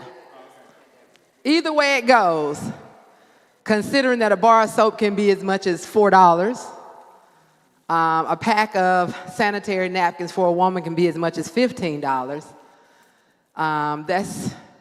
that's nothing. And considering you have children that are being taken care of, phone calls can be as much as $15 for 8 minutes. It's just expensive. You still have child support. Child support does not stop. But I just want to make sure and clarify that we are going after Georgia's Constitution not to get wages for people. We want to end it, period. However, if people want to work, it should be voluntary, and then when they do get paid, it is to be at the same market rate that other folks are working. Right now, there are currently incarcerated people working at Amazon, standing next to somebody making $28 an hour, and they're making $0. There's nothing about that that's right. So just for a quick minute, maybe 5 minutes, Nikki was in the film. Nikki was a teacher in prison. Lucy, what you did in the prison besides cause trouble? She did maintenance. And I was on a walker and was supposed to be having back surgery. I was 650 pounds when I went to prison, and they wanted me to bust rocks. So I said, I ain't busting no rocks. So they put me in solitary confinement. So if y'all will join me up on stage, we may have a couple of people have a couple questions. I think we have enough time for a couple of questions. Lucy, come on. If you may have time for a couple of questions. So if you stand up, feel free if you have a question. Anything you want to ask, if we can answer it, we'll definitely do. I want to just shout out Lucy. I love Lucy. Lucy was the first person in the United States to ever be accepted to law school while still in prison. She just graduated from John Marshall Law School and is my unofficial lawyer. So I'm excited. But yeah, Lucy. Anybody got any questions for me or Lucy? I just, yeah. Talk loud, be loud talk.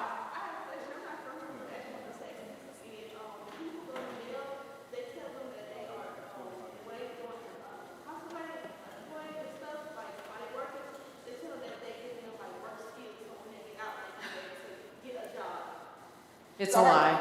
You want to repeat her question for the people who couldn't hear? Yeah, that's a good question. Her question was, and she's from Texas, but people are told that when they go into prison, they are obtaining work skills, so when they get out, they have skills. There's so much nuance to that question. Thank you for bringing that up. You know, the Department of Corrections in Georgia has a relationship with the Georgia Technical College system, and people do get certifications, but I'm going to tell you about the nuances of that. You couldn't actually take that certification or any amount of hours that you earned toward it and apply that to credits at those exact same technical schools. So I just want to make it clear, this is supposed to be for education and job training, but you know, like I earned 2 building maintenance certificates while I was in prison, and even if I wanted to do that, I would basically have to start over because even though I have those certificates, I don't have credits earned at those technical schools for that. And so again, yeah. That goes away from it. If the goal is to rehabilitate people, to give them skills for them to have on the outside, then why are you denying people the opportunity to get out for one in the first place? Lucy could have been a hell of 5 maintenance, and they could have said, we ain't gonna let her go because she's too good at her job. But why are you giving people skills if they're not gonna get hired on the outside? Nobody in their right mind, if they've worked you for 10 years for free, is gonna pay you when you get out.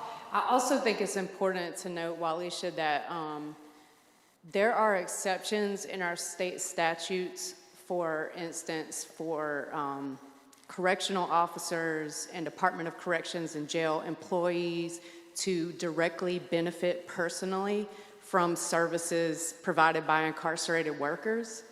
Talking about cars being detailed, dogs being cleaned, houses being repaired. And of course, the women COs get their hair done. Yeah, hair all day, and you know, you gotta have somebody in cosmetology. People get moved around the state just because they're good at doing hair, and the warden there likes that. So we want to be clear that there's all kind of exceptions for things. I learned last year something crazy happened at my house. We had to get a new air conditioner, and that was fine, but then we had a storm and a limb fell on it. So the fan on the top of the air conditioner was broken, and I called every warehouse in Georgia just trying to get the fan for this air conditioning unit, and they told me that because I wasn't a licensed HVAC person, they couldn't sell it to me. There's Georgia restrictions that you have to be licensed HVAC to get these parts. Do you know when I was in the prison, all I had to do was fill out order forms, get the parts I needed, replace the fans on the commercial air conditioning units that I was required and mandated to work on. I never had an HVAC license. So you see, these exceptions come about when it becomes an economic benefit to the state, and I want people to really understand how deep that is. Okay, so 2 unrelated questions. Maybe I'll just give one and sit back down, and maybe it'll be time for a second one. But you talked about people making no money and yet needing to pay a huge amount of money for basic necessities. I'm imagining that either or both inmates tend to run up debt, and if so, does that affect their parole or whatever? Or it's indirectly a way of taxing their families and friends that outrageous costs while they're in jail just for them to live. And I think about the old company stores in the mill villages where they would never get out of debt because they were given quote-unquote payment that could only be used at the company store that overcharged them, so they would never get out of debt to the company and they had to keep working. So is it possible for prisoners to run up debts, or is this, does this kind of outrageous imbalance basically tend to be a tax on their families? Yeah, first of all, we just want to recognize that we're people that are incarcerated. But thank you for those questions. It's all right. It's all right. Look, this is a cultural thing. This is not a you thing. I absolutely promise you that. But one thing is, yes, people incur debts that continue to follow them, so that the burden of being enslaved is not just something that affects people while you're being enslaved. It affects people afterward. You know, these are the collateral consequences, the financial and economic consequences that destroy whole communities, right? People can't get credit because they have tens of thousands of dollars of debt with the state for services that they were required to pay while they were working 40 plus hours a week for no pay. I did a whole study on healthcare costs and wrote an article for Scalawag that you guys should check out that talks about healthcare costs and how that relates to how much people are paid. So like, you know you have to pay to go to yeah, co-pays. We're talking about co-pays while you're in prison, right?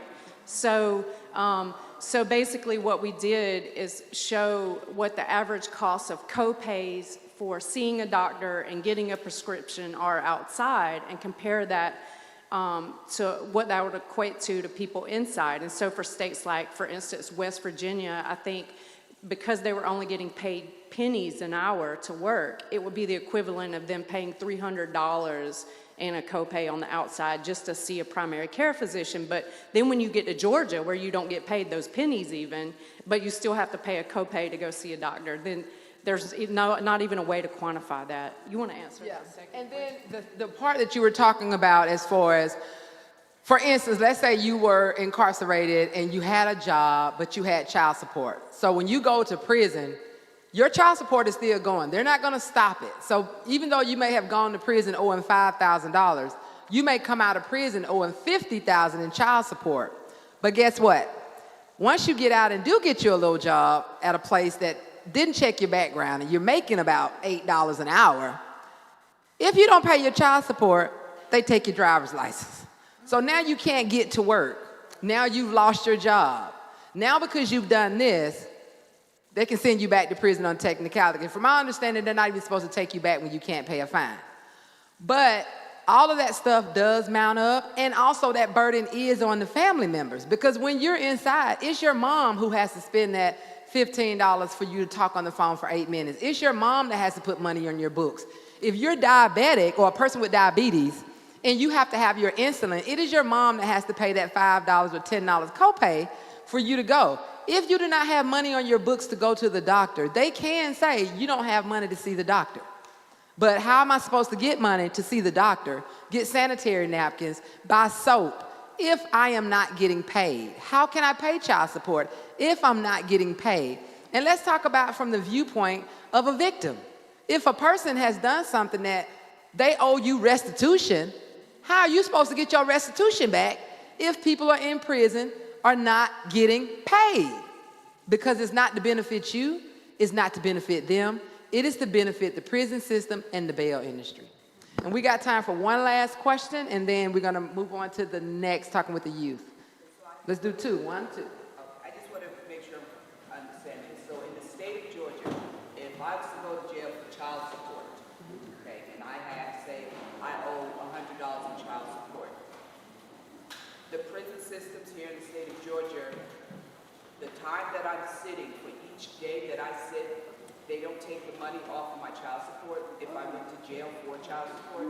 No, it just continues to go on. But if you had disability when you went in there, they'll cut that out. You can't get disability while you're in prison. See, veterans can get 10% of what they have. But you're in jail in Pennsylvania. No, you're wrong. In Pennsylvania, and you go in for child support, each day takes that money off that child support. It should, but in Georgia, they charge you to be locked up yourself. So if you're in Georgia and it's $135 a day, you got to pay for being locked up. So what you locking me up for if I got to pay you to lock me up? You know, when people go, something like 3.5% of people who are going to get released in Georgia, actually 3.5% of over 52,000 people have the opportunity to go to some sort of work release program. But there's a lot of problematic things with that because these are public-private partnerships, and the state can basically scoop off of your paycheck in a variety of ways. But one of the ways is the Georgia Crime Victim Emergency Fund. I don't know if people are aware of this, but I found it so ironic that the state could scoop these people's paychecks for the Crime Victim Emergency Fund, even if people were convicted of a victimless crime. So I just want to flag those kind of things in our laws.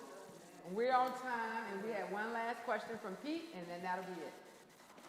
Yeah, I just wanted to ask you that $11, $12 billion of value, does that include the work that's done inside the prison? Because most of the work that's done in the prison is done by the incarcerated people. So I wonder if that includes, if you have to pay chefs, maintenance people, teachers, all that stuff to do that work, it would cost a bloody fortune. I just wondered if it included that number, included the work done inside prisons. No, the $12 billion that's private industry. Yeah, the 12 that they make off of the labor of incarcerated people is from the work they do inside, but also the work that they do outside. That new bridge that they're building in Clayton County, and incarcerated people is doing that. If you were to average amount of money that they would have made for a day's work of work, and they did 6 months on it, that's contributed to that. So it's also work inside, it's work on the outside. So, like again, they make Starbucks cups, they're making Victoria's Secret lingerie, they're answering phone calls for Verizon, they're making furniture for IKEA, they're making the peach passes, they're making license plates. Over 4,000 companies profit off of the incarcerated labor. And so before we get ready to go, one call to action I will ask for you all. I try to be very intentional that when I spend my money, it's very hard to find, you know, I love to do black-owned business, so it's kind of hard to find black laundromats and stuff like that. But I try to be very intentional that whenever I go spend my money, I do not shop that will not hire me. I have no problem going through a drive-thru, ordering $500 worth of food, or ordering $3,000 on an online catering order and say, do you all hire people who are impacted by a criminal record? And they say no. I say, you can cancel my order. I try to go to businesses that support me and my people in my community. And I would ask you all to do the same, that when you get the resources and the QR code, to go to our website. When you go to About All of Us or None, go all the way down to the bottom. And when you go to the End Slavery in Georgia tab, there is a list of those corporations. There's a link that'll link you. Go to those companies and find out. I think you'd be very surprised to see the companies that you're shopping with every day and you're spending your money with every day that indirectly is benefiting from slave labor. Wells Fargo Bank is one that also funds prisons. There are some banks that say we will not give loans to private prison corporations, but there are banks that do. And so I implore you, that would be my call to action, to use your money to let people know that you do not support slavery. On Twitter, let folks know why I will not be shopping, or why I no longer drink Starbucks and now I drink Dunkin' Donuts, because they use slavery. Thank you so much for bringing Dunkin' Donuts, because had you brought some Starbucks up in here, we would have had a problem. Thank you all so very much. Lucy and I will be around. She's also in another capacity, which is great, with her organization, Atlanta Community Support Project, about the criminalization of poverty and all kind of good toolkits and stuff. So make sure you all see us, but definitely go to our QR code, share the video, and just ask us questions, but also just really just think about it. Also, we're starting a new thing called a Wall of Shame. So if you're in the city and you see people working for free, take some pictures, email them to us, and let us know what city you're in, and we're going to blast them out on social media. Let them know, everybody know they support slavery. Can I say one thing? As you think about these companies, for instance, Ashley Furniture, okay?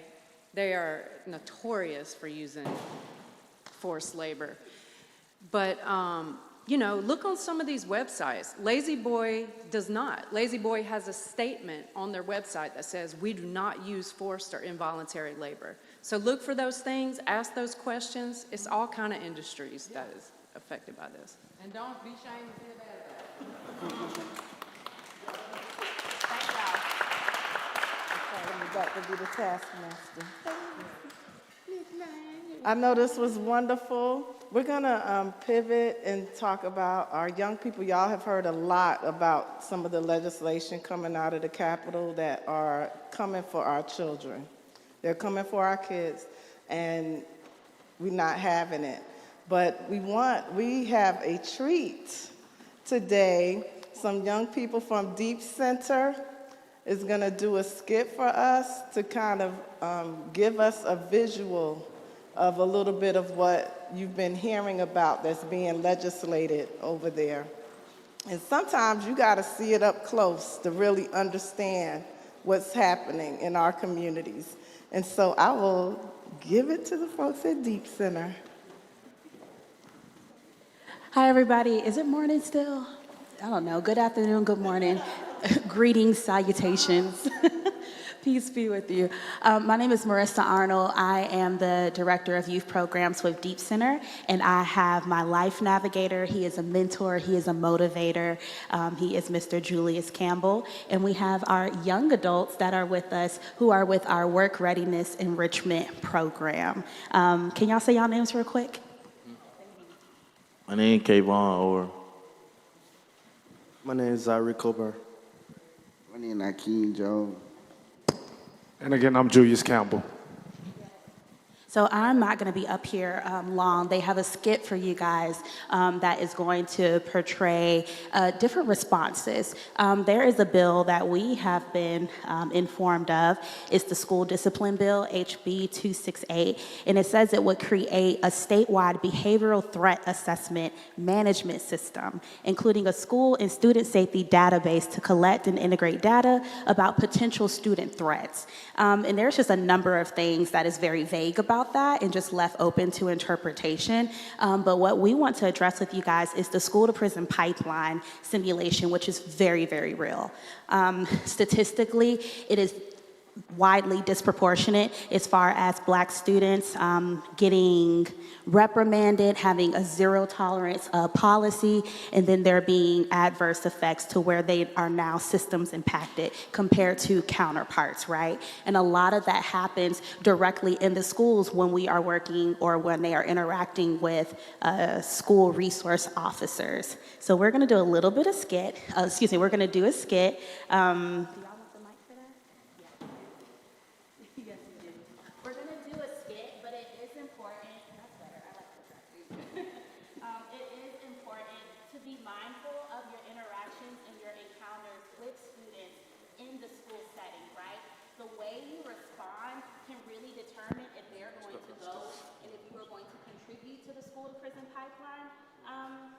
System, if you will, or if it is a restorative approach that can enhance the relationships between students, SRO officers, guidance counselors, teachers, what have you. So it's all about the response. And with that.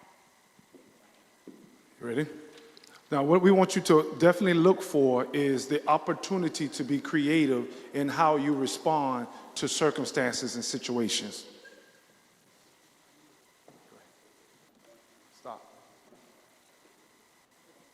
The bell is ringing, the bell is ringing, time to report to class.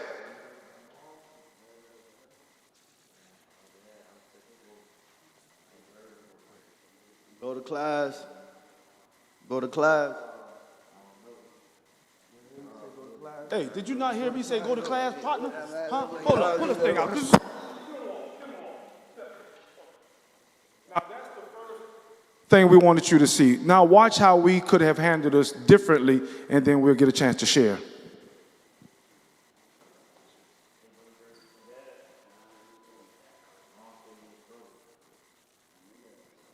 Time to report to class, time to report to class, clear the halls.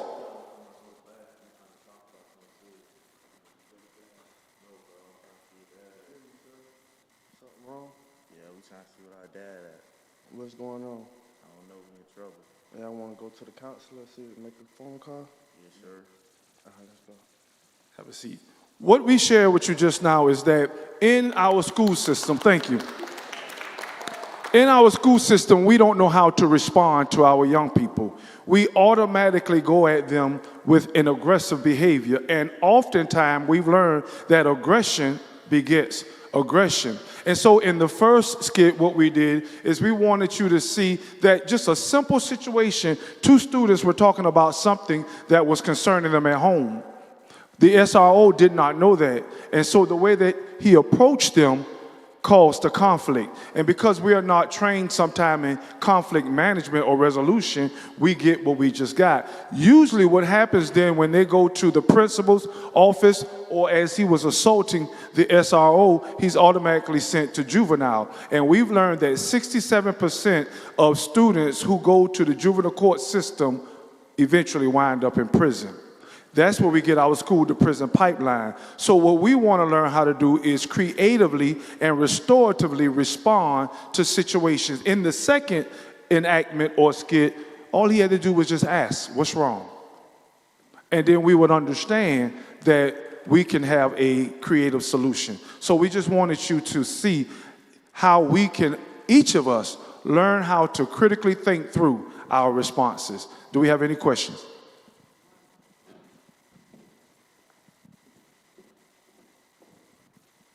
Any questions, or anyone have any experience where you've had a story of a young person and they said things just went completely south, and it was because they didn't ask or they didn't have the opportunity to explain themselves? I'm wondering, now that y'all have acted that out, and I know even in preparing to do that and probably haven't been in that situation, do you have a way of educating an adult that's coming at you incorrectly in that moment? Do you think about that sometimes? Because I do wonder, because I think doing skits and acting is so therapeutic and educational. I wonder how, if you've had a chance to take what you've learned and taught us to teach other adults. Because you know we're going to come wrong a lot of times.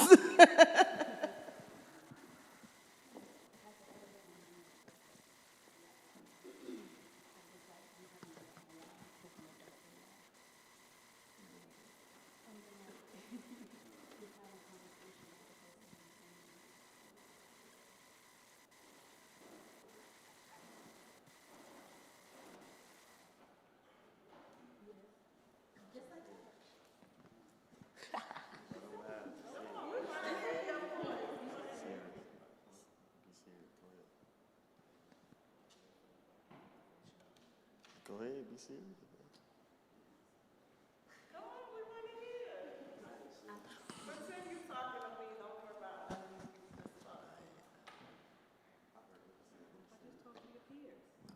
So like, I could be in a class talking or playing, and the teacher will pull me out, and he'll tell me to separate myself from the others so I can stay on task.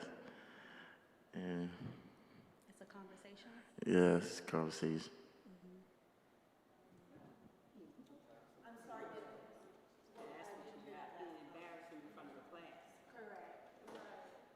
He was saying it's a conversation as opposed to, and he takes him outside, as opposed to it leading to, it can be embarrassing, it can be degrading, it can be, you know, all of the things where you call them out in the midst of everyone else.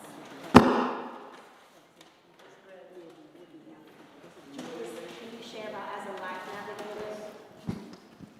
Some of the things that we've learned as a life navigator, well, the number one thing is building rapport. A child really doesn't automatically give you their attention unless they really believe that you care. And so one of our key goals as a life navigator is to build relationship, rapport with these young men, and then they feel like that wall can come down and they can share, because we don't just deal with the academic aspect of what's going on in school. We also learn parenting. We also learn about the social-emotional aspects of what's going on in their homes. And that breaks down barriers and gives us a chance to pull them aside. Because if we're honest, in the culture that we live in today, most young African-American men, they respond differently than they used to.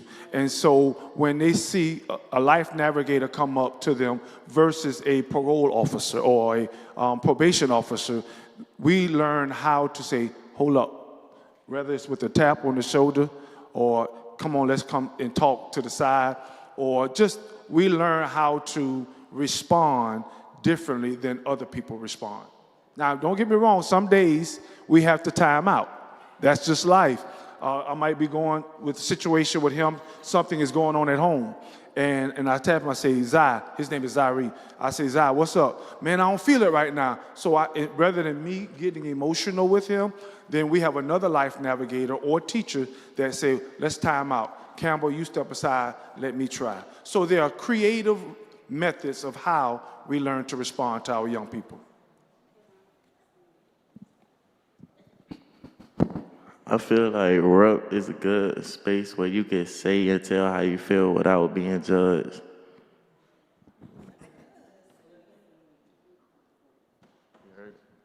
I feel like RUP is a good space where you can say and tell how you feel without being judged. Did y'all catch that? Without being judged. That's what he said. Something that, I'm sorry. Oh, REP. So that is the program that our young people are in. It's Work Readiness Enrichment Program. Is it okay if I share about? He wants to share about REP. No, I don't want to see what it's. Oh, I'm sorry. Oh, you said it already? Yeah, but no. REP stands for Work Enrichment. Work Ready Enrichment Program. There we go. And one thing they want to do is they want to introduce themselves and share what their desires are for the future. So they can just briefly introduce who they are. My name is Kayvon, or I'm originally from South Carolina, but currently live in Savannah, Georgia. I go to a program called REP, and I plan to graduate and have a big future.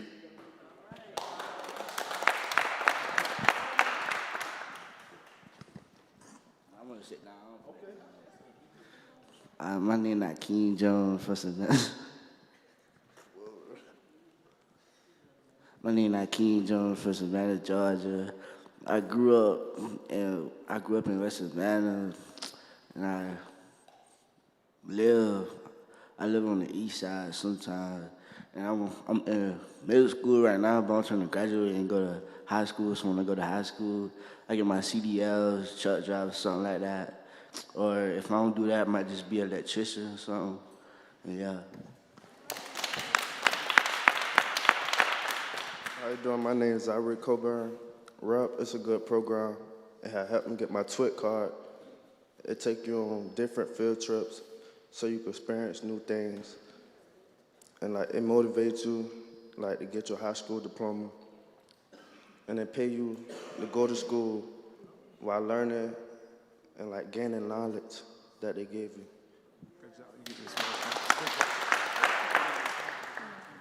Thank y'all. Thank y'all so much. Yeah. Yes. I got some questions, and I got just a comment. What are your ages? 15. I'm 15. 15. 18. You on my age too?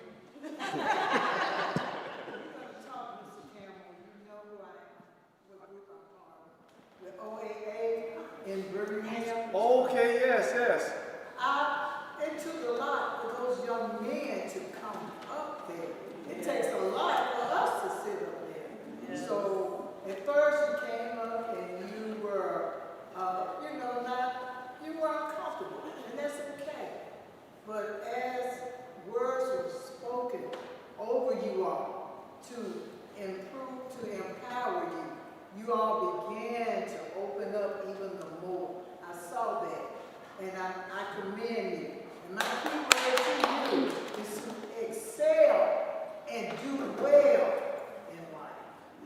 You all have done great things by spending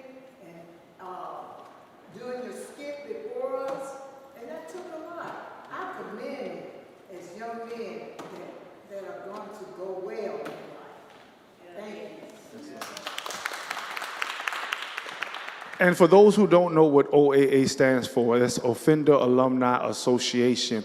And I want to say something on that as it relates to myself and our young people, is because in life, we may start out wrong, but look at us now. We get an opportunity and a platform to finish strong, and that's what we teach our young people, and just not this platform, but those that are still at the school, is even though you start wrong, you can finish strong, and that's what we're able to do. So thank you for this opportunity.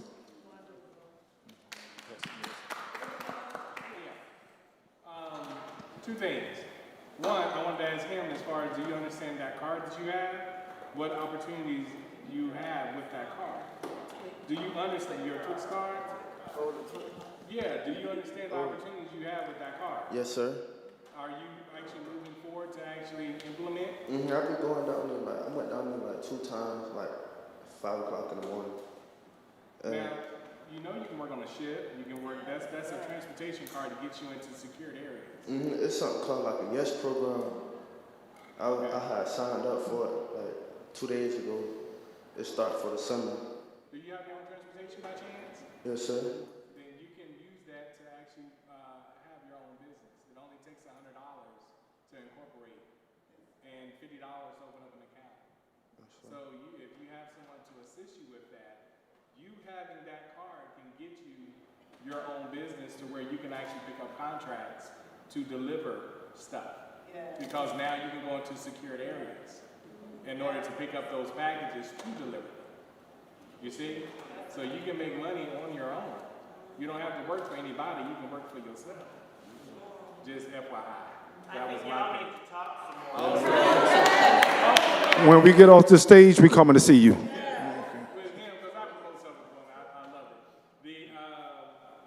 For you, when you said you wanted to go to, have a big future, what does that future consist of? Because you didn't specifically say what that future consists of. You just said big future. Getting a good job and live a life. Is there any profession you're interested in actually going into? Welding, probably welding. Welding? Okay, well that's pretty good. Now there are a lot of free. Just so y'all know, if you do not actually have this dream of going to college in a sense, because you feel as if you cannot afford it, ask your parents not to claim you in your 12th grade year, and you can go independent and qualify for all the grants and all the free money that's gonna get you a free ride in college. Don't let your parents claim you on their taxes. File your own taxes in your 12th grade year. You know, when you start school in that September and you graduate that next May, that end of that year, don't let them claim you for that following year that you graduate, okay? Because that will allow you to be as far as low income, and you will qualify for a whole bunch of grants and a whole bunch of free money that's gonna get you through college in your first, second, and third year, okay? But most people don't know that, because most parents claim their child because they want that big check. But they're hurting you, they're doing a disservice to you. I learned that at a company that I volunteered for. He was getting a lot of individuals that was unhoused. He was getting them into college, and I was like, how are you getting these people into college with no money? And he told that was the trick. He said they have to file taxes, even if they say they were self-employed and file $1. File something, because it'll put you in that income bracket to where you can actually qualify for all the grants. You just have to file. That's it. But just don't let your parents claim, because then you inherit their income. And that's what throws you out the box. Most of the time. Thank you. Do we have time for one more? Okay. Okay, thank you all for standing up to speak up. And I can say this bill about criminalizing student behavior, I'm glad it wasn't around when I was in school. I mean, I wasn't even a particularly malicious kid, but I just was mischievous. And I would say, because of the time and because of the color of my skin, I didn't get criminalized. But I understand that a lot of people do, and I understand that it's even worse for female students than for black male students, at least from some things I've heard. Do y'all have any quick source by any chance for statistics on the inequities of school discipline and how it's administered? Just out of curiosity. I know I can find it somehow. No, we do have a fact sheet. We'll figure out how we can disseminate that to everyone, but it does have facts about how disproportionately SROs are hired as opposed to school counselors. It has statistics about black and white counterparts and how often they are put into the system for the same offenses, and how zero tolerance policies impact black and brown students more than other counterparts as well. So we'll be able to do that. We'll figure that out for you, for sure. It's not a question. Just can you quickly say what SROs are? Oh, school resource officers.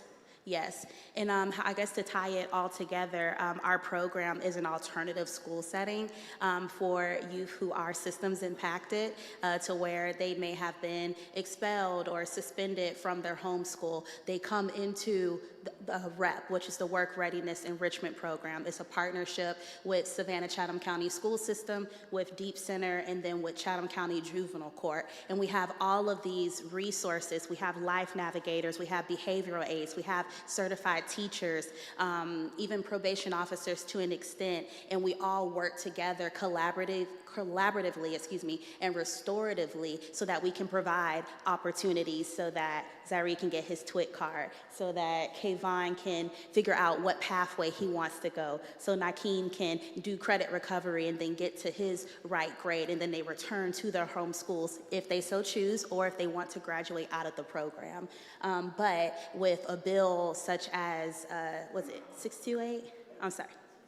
268, excuse me. 268, just looking at their sheet, I guess, if you will, that already puts them at a disadvantage in labeling them as threats when they are not the sum of their mistakes. Nobody are. And it's just really, opportunity. I think a part of it said that it can be anonymous, inserting whatever you feel is a threat level. That's subject to interpretation. That's subject to unconscious bias. There's so many discrepancies that can happen with that. But that's why we have our program where we are going to advocate. We will bring our young people up here to vouch for themselves, to show examples of how it isn't fair and how there are opportunities for growth and advancement in a just and equitable way. Thank y'all.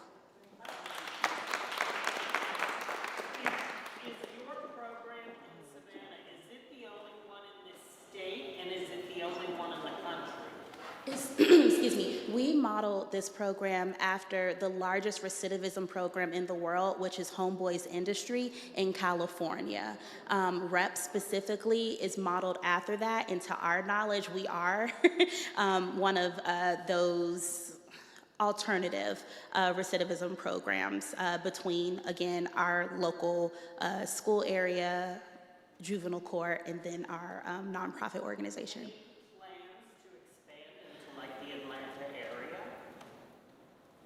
Not yet, but that's definitely something I guess that we can not saying we can figure out, but it is a model that needs to be looked more into and replicated for sure, for sure.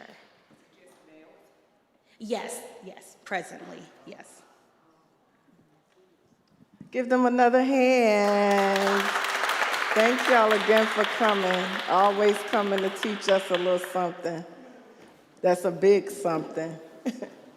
All right, so now folks can start heading downstairs to Toll Hall. Southern Poverty Law Center has started their workshop, but you're free to join.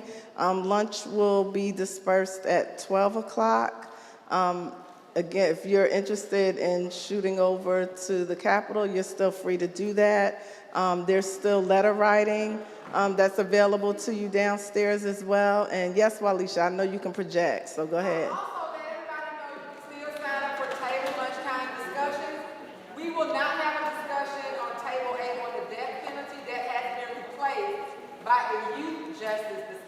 And that way you can sit at that table. And the table for the importance of civic engagement will be combined with the table on voter restoration rights. Thank you very much. Everyone heard that? Huh? Can we?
Thank you. Good afternoon. Did y'all enjoy your lunch?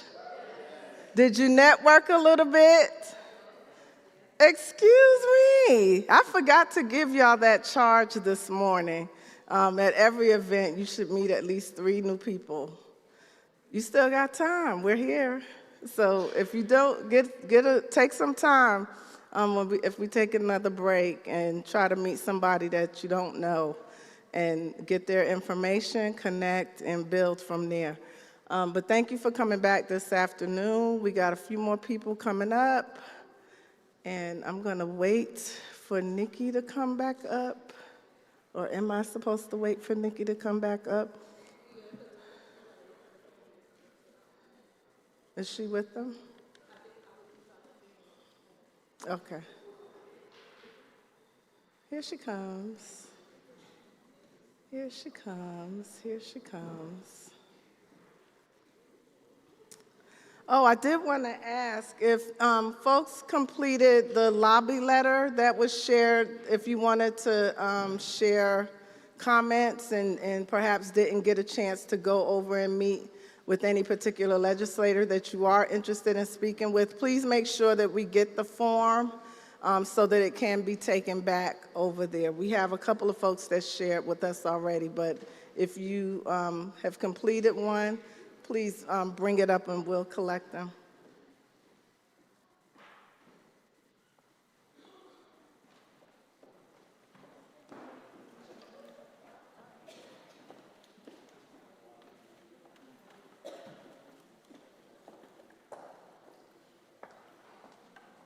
Y'all have done so great. I haven't heard any cell phones going off, no music. It's been wonderful. Y'all came in ready. Y'all came in ready. But again, thank you. Hopefully you've been able to participate in the activities. One charge I do have for you next year, this is an annual event. Next year, when you come ready to bring some more folks with you, because we appreciate you and we need to continue to keep our reach far and wide. At this time, I'd like to invite Connect King. Connect King, come on up. I'll be messing up people's names, so don't hold it against me. I'm sorry, Connect. Do you want the mic?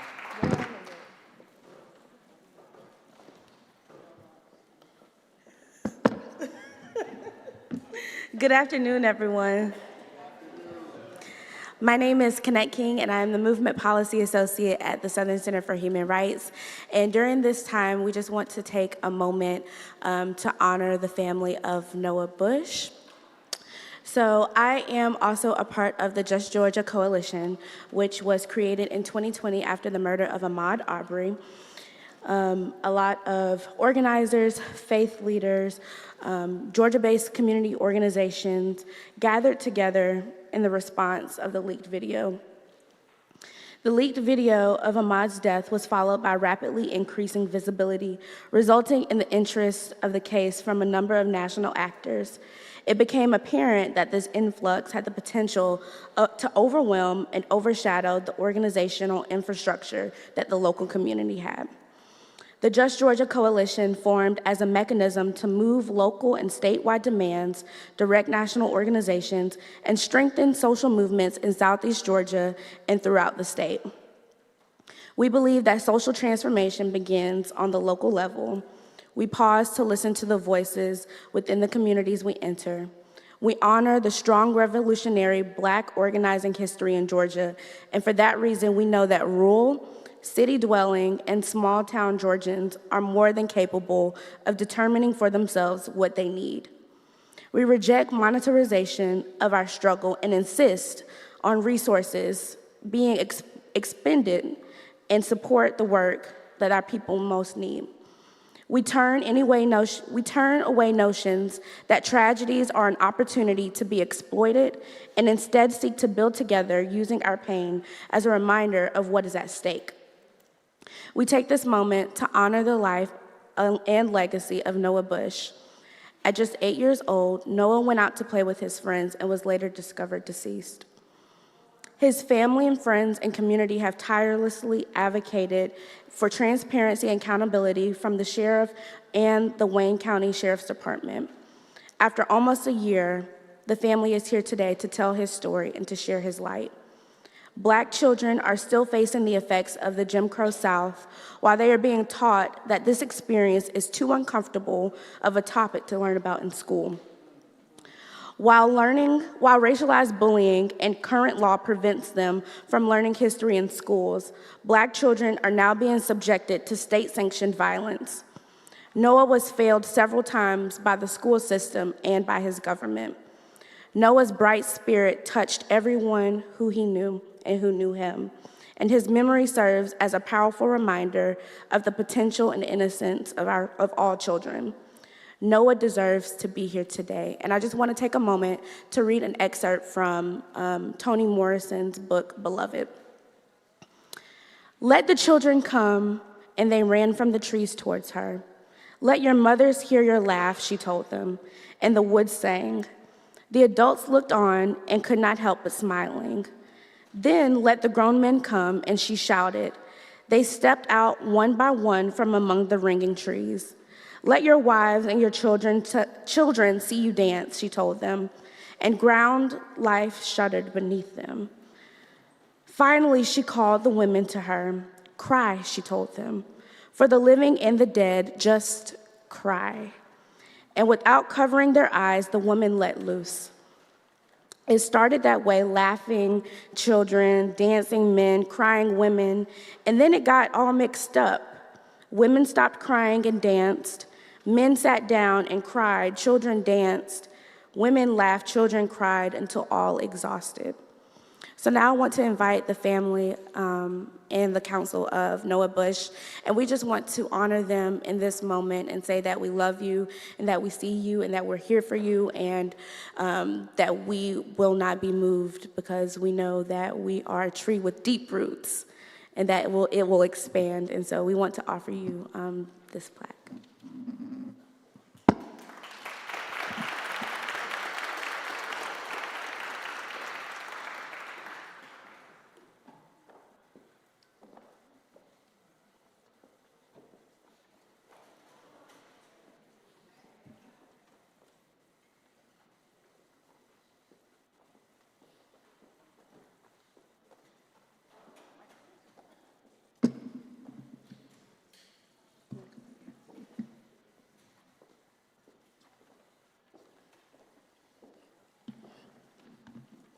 Good afternoon, everyone. My name is Demetrius. This is my mother, Valerie, and my husband, Stephen. Stephen and I are the parents of 8-year-old Noah Bush, who was tragically killed on May 15, 2024, by two juveniles, ages 10 and 11. These past 9 months have been painstaking, and the shock still hasn't worn off. I personally still live in disbelief that our son is gone. Every time I pass his photos or glance his awards in my living room, in my head I repeat, I can't believe he's never coming back. May 15th, 2024 started out normal just as any other day. I never foresaw what was to come. I never imagined I'd lose my son on a random normal Wednesday. As a parent, you never imagine burying your child. It is not in the natural order of life.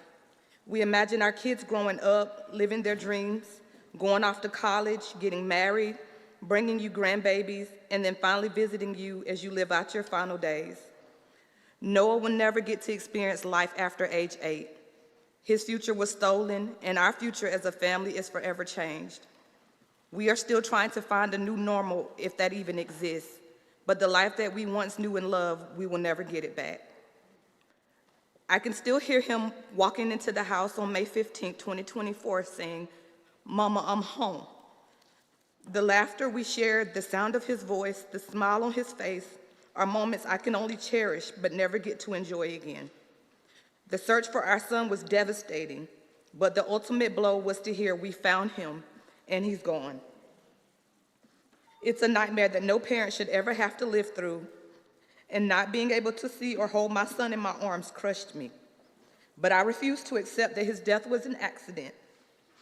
I did receive backlash and negativity from some people. However, the majority of my community heard my cries and believed in me. They made calls, sent emails, wrote letters, reached out to me constantly stood on sidewalks from day to night in the heat and rain demanding justice for an 8-year-old boy most had never met. Noah's tragedy reached different cities, counties, states, and even countries. The outpour of love that was shown to our son and our family is something we will never forget. There were advocates that traveled to march with us, stand with us, and demand justice for our child. To hear his name shouted from the crowds is something he always imagined, and it was beautiful, but it hurt more than words can ever express. He just wanted to grow up and become someone great. I have spoken so much on the tragedy that claimed our son's life, but never enough about who he was, how he lived, or the impact he had on his family and our community. Noah became Jessup's baby. On my social media, I share his jokes, his pictures, his videos, and sometimes I just talk about him. He was such a bright light in a dark, cruel world, a good friend and protector, loving and kind. He was our glue, joy, and laughter, and he deserved to live and become everything he wanted to be. He loved sports, mostly football. He wanted to be just like Justin Jefferson. He knew all his stats, his dance, and even tried to mirror him on the football field. To him, Justin was the greatest football player of all, and he needed to learn what Justin knew so that he could be great as well. He wanted to grow to be 7 feet tall so that he could dunk on all the basketball stars, including LeBron James.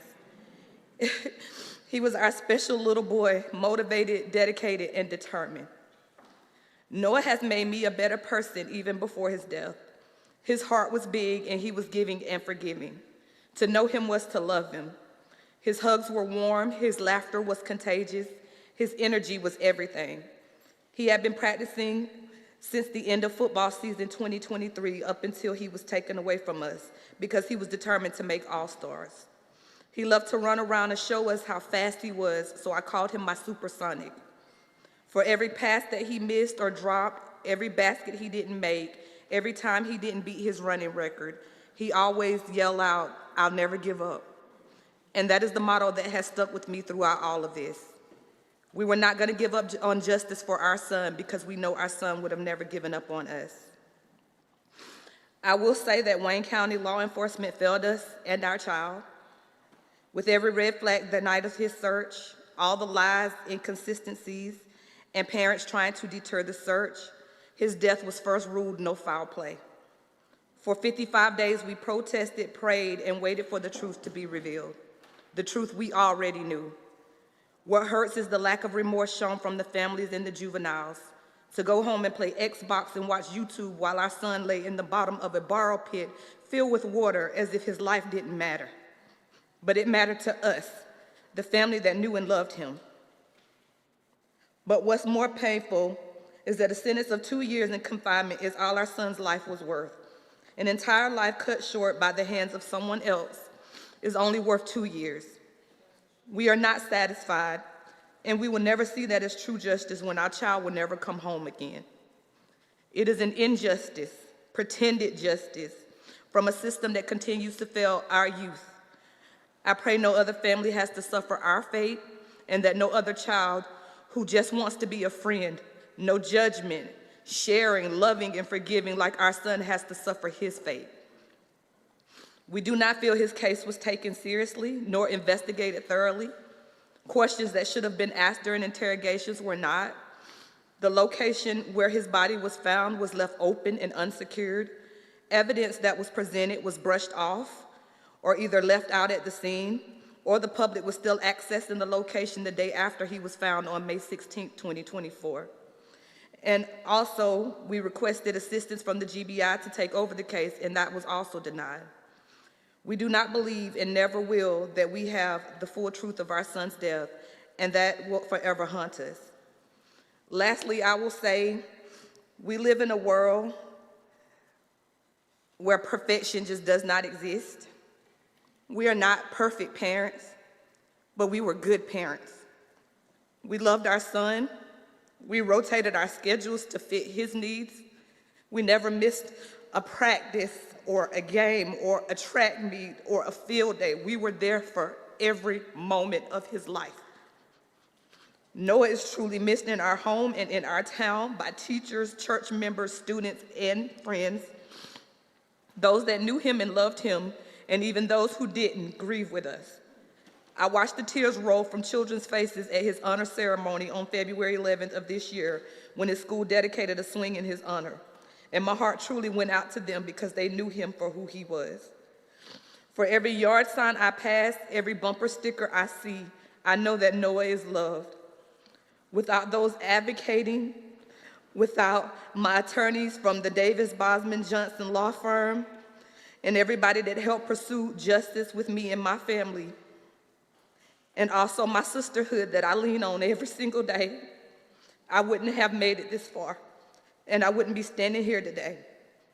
Noah will forever be remembered, loved, honored, as long as I have breath in my body.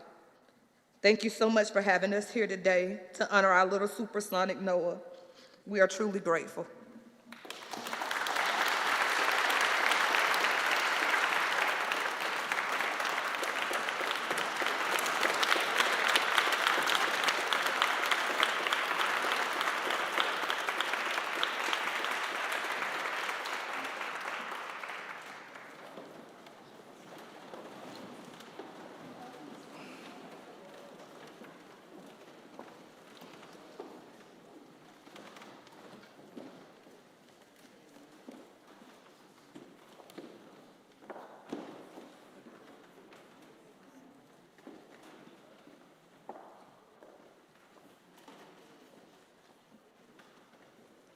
We'll always love him and love you. Thank you for sharing him with us.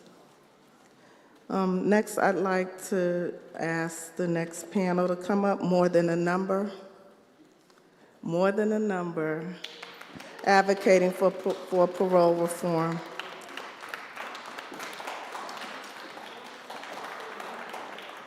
Do I have enough seats? And this is Women on the Rise.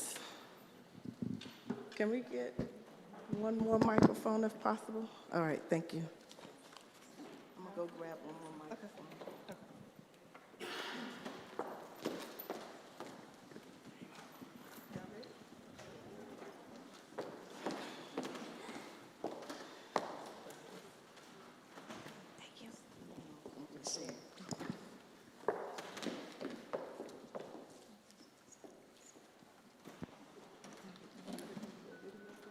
I was in high school. I always wanted to be a cheerleader. I always wanted to be in technology. I wanted to write books. Okay. And that's what I wanted to do. And, when I was a teenager, my name was, I always wanted a Corvette, and I called myself Princess. Yeah. Okay. And then I got a hold to the drugs. And they turned me on to the drugs. I started smoking marijuana at first. It started out with drinking because I was raised in an alcoholic, violent environment, and we didn't have, but grandma made sure we ate, but we didn't have a lot. But I didn't know we didn't have a lot back then. And so I was in high school and I was doing good until I got introduced to drugs.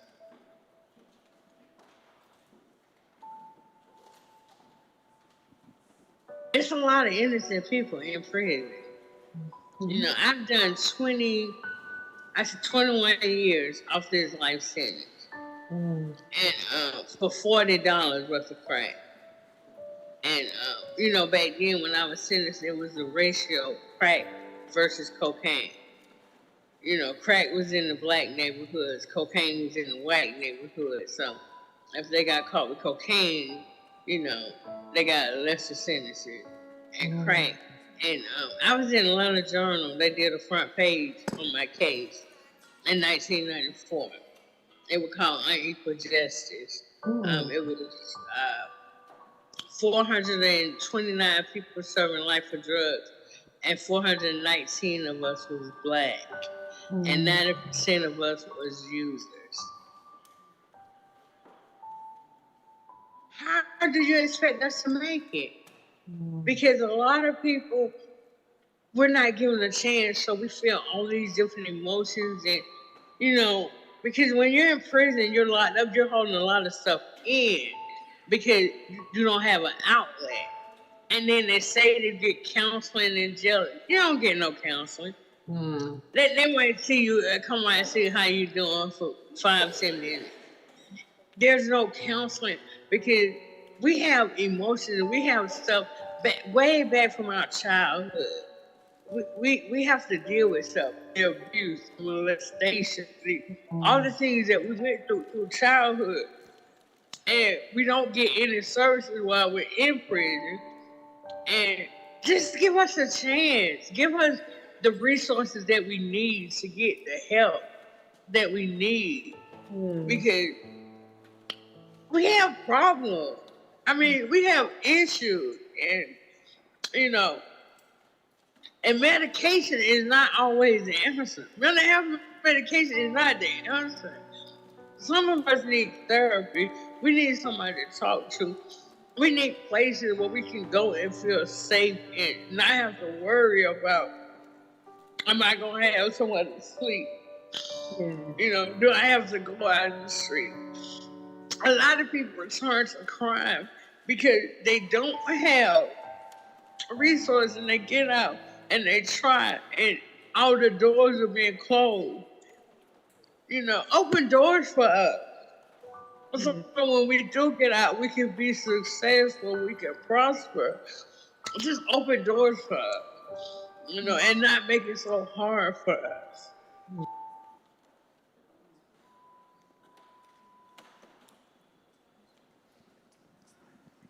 Well, thank you for showing that video for us from a lady that's, yes. From a lady that is currently serving a life sentence in the Georgia Department of Corrections. But today we're going to be sharing a campaign that we're running called More Than a Number, which Ms. Tony said is actually called Liberate 381, which is an indication that there are 381 women serving a life sentence in Georgia Department of Corrections as of today. So I'm going to introduce our panel. My name is Trendalyn Browning. We have Robin Hassan, Melody Rosser, and Dominique Grant. So Robin Hassan Simpson is the Executive Director of Women on the Rise, Georgia, a grassroots membership-based organization led by Black formerly incarcerated women and others impacted by the criminal legal system here in Atlanta, Georgia. She served 10 years inside of Georgia prison system, and while there, created a newsletter to help uplift and organize women inside.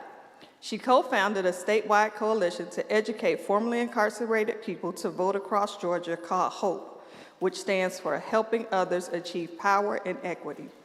She also launched Women on the Rise Inside, an arm of Women on the Rise's membership comprised of women currently serving time in Georgia state prisons. She has been featured in local and national news speaking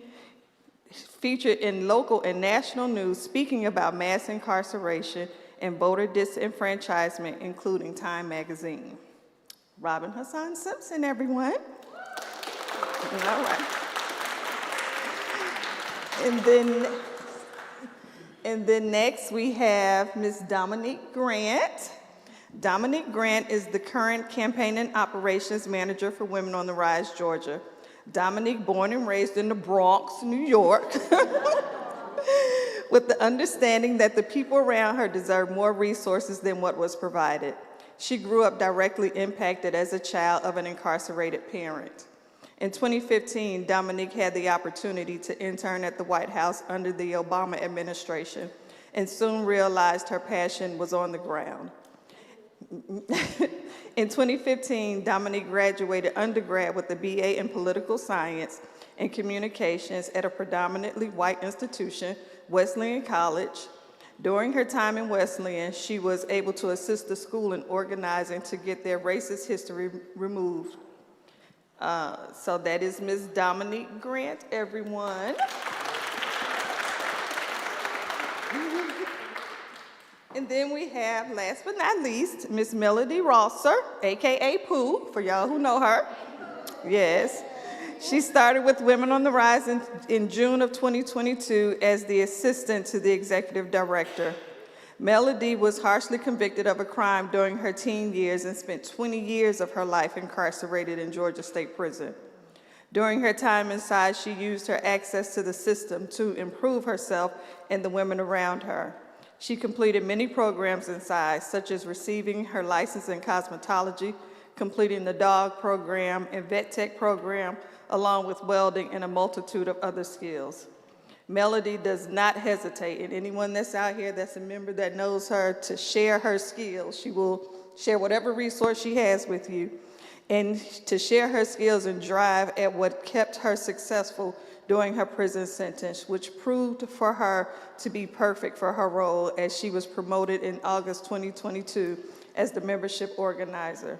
Since starting her role, Melody has been able to foster relationships with members of Women on the Rise that promote stability and safety for women re-entering society.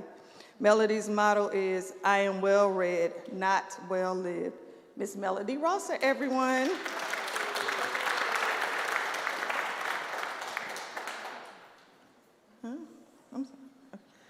So now we're going to get into just some questions based on this new parole reform, this video that you all saw, those different things. So I'm going to ask just a couple of questions. So we're going to start with you, Miss Robin. So we're going to talk about life sentences and the impact of life sentences on families. So Robin, as I read in her bio, she served 10 years in the Georgia Department of Correction. And so while I know that you have had many conversations with women serving life sentences, can you share what they may have expressed to you about the impact of life sentences, not only on themselves, but also on their families while you were incarcerated with them, and how now working on that parole reform campaign actually helps you based off of those conversations? Okay, so while inside, I spent a lot of my time with lifers. And what I found was being with them is a lot of them have just like really given up on the system. The thing is, when they come up for parole, they get these letters that could be months old from their counselors saying that due to the nature of their crime, they are not fit for society and they're being denied. They can be denied from anywhere from 1 year up to 8 years. So what I found a problem with that was they're not telling them, what are you looking for? When someone has spent 20, 30 years inside, they're looking like, I've completed every course that the prison has to offer. I've done every kind of class that they offer. I got all the certificates, but I'm still being denied. I went in when I was late teens, like 17, 18, or in their early 20s, then they're in their 40s and their 50s, and they're like, I'm not the same person.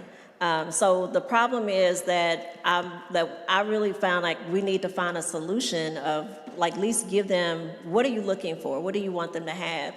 I think the problem we found that why we wanted to do this campaign is that the humanity has come out of this process. The parole board is actually just looking at a file and deciding, okay, denied. And so we've talked about why we can't get some system where we are doing videos. Even states like Alabama have, in-person parole, and we don't even have that. And so we are looking at how can we bring some humanity back into this process. So give women some hope about what, they're changing, and they're changing themselves for the better inside, but that's not being seen. So we're trying to figure out how we can bridge that gap of people seeing people inside as people and not what they have done 20, 30 years ago, and seeing how we can make that become something that people actually work for instead of people just giving up. Great, thank you. And I know that we've had a webinar, and a lot of people from some of those families have come. Do you want to share just some of the things that the families have said about that process so far? Well, the families are at a loss of what to do. They're like, I don't know what I can do to help my family member. And then one problem we're also seeing is that when people are locked up for so long, they're losing their family. So they're feeling like, I don't have anybody out there to advocate for me. I'm not the same person. What do I do? How do I get people to understand that? So we're trying to, well, we actually have put together a parole packet that actually can help women to let them know what what they're looking for, the parole packet, instead of paying attorneys, thousands of dollars to actually put these parole packets together. We're putting it in layman's terms for people inside to understand, because they're saying we've gotten things before, but we don't understand what we're supposed to do. So we're trying to condense it down to get people to understand you can write your own, packet. You can advocate for your own self. When it comes to organizational help, you got Women on the Rise. There's other organizations that we're in contact with that we can reach out to, say, hey, do you mind writing a parole letter for this person, to show that parole board, that they have community support once they, are released. So it's really, the family's not really knowing what to do, especially when you have people that are still in there under the 7-year law, the 14-year law, and now, as many of you all know, we're at 30 years. So that's what we're finding too, is that they're taking the people that's under the 7 and 14, and they're treating them like they're 30-year lifers. And so we're trying to get them to understand, you went in the 90s, and here we are at 2025, and we're still getting set off dates, and there's nothing else I can do to improve myself or that you're even paying attention. Thank you. I did hear you touch on the parole packet. I want to ask Melody, because I know while you were incarcerated, Melody, you played a vital role in helping numerous women complete parole packets while you were also incarcerated.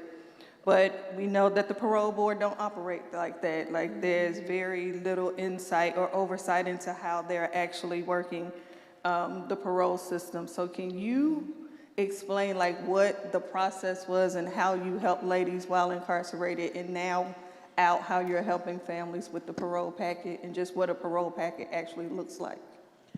Okay, so as said in my bio, I did 20 years in prison, and it hits home when it comes to the parole board has no transparency. Seeing ladies come in from diagnostics, fresh from the county jail, I would always tell them, because I'm the first person they see, everybody want to work on their case once they get there. And I would let them know, the parole board has no checks and balances. No one can check the parole board. And so doing this work, showing them how to do a template. You can do this yourself. You don't have to go and get that nice lawyer, Miss Sarah, and all the rest of them that's going to charge your family all this money and take your money, and sometimes not even turn your packet in.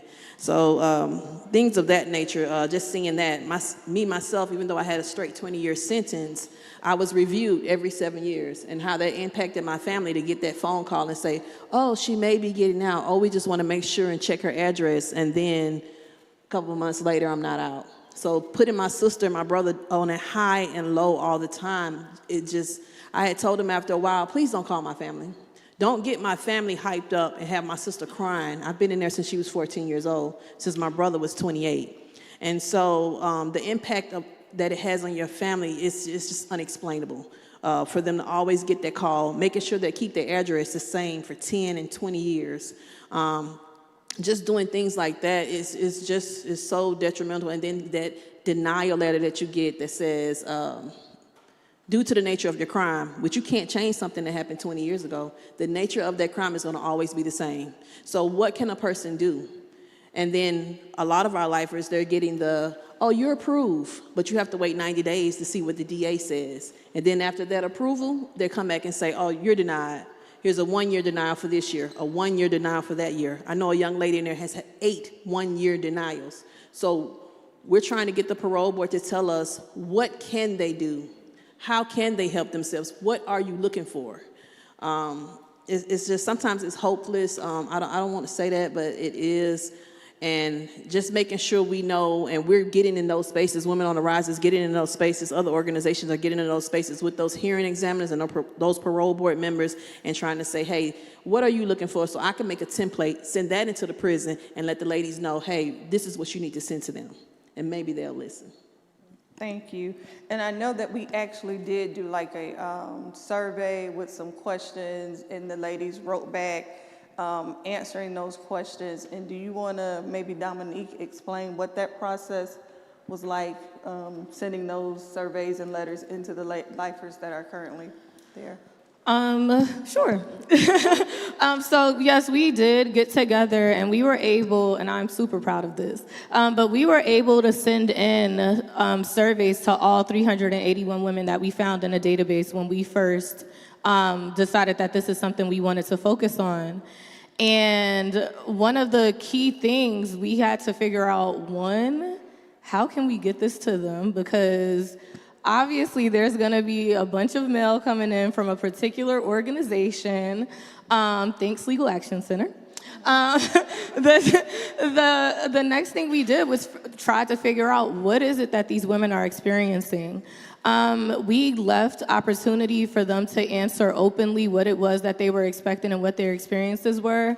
And it was, the responses that we got were overwhelming. I would say extremely profound. We've posted some of the things that we've gotten back on our social media.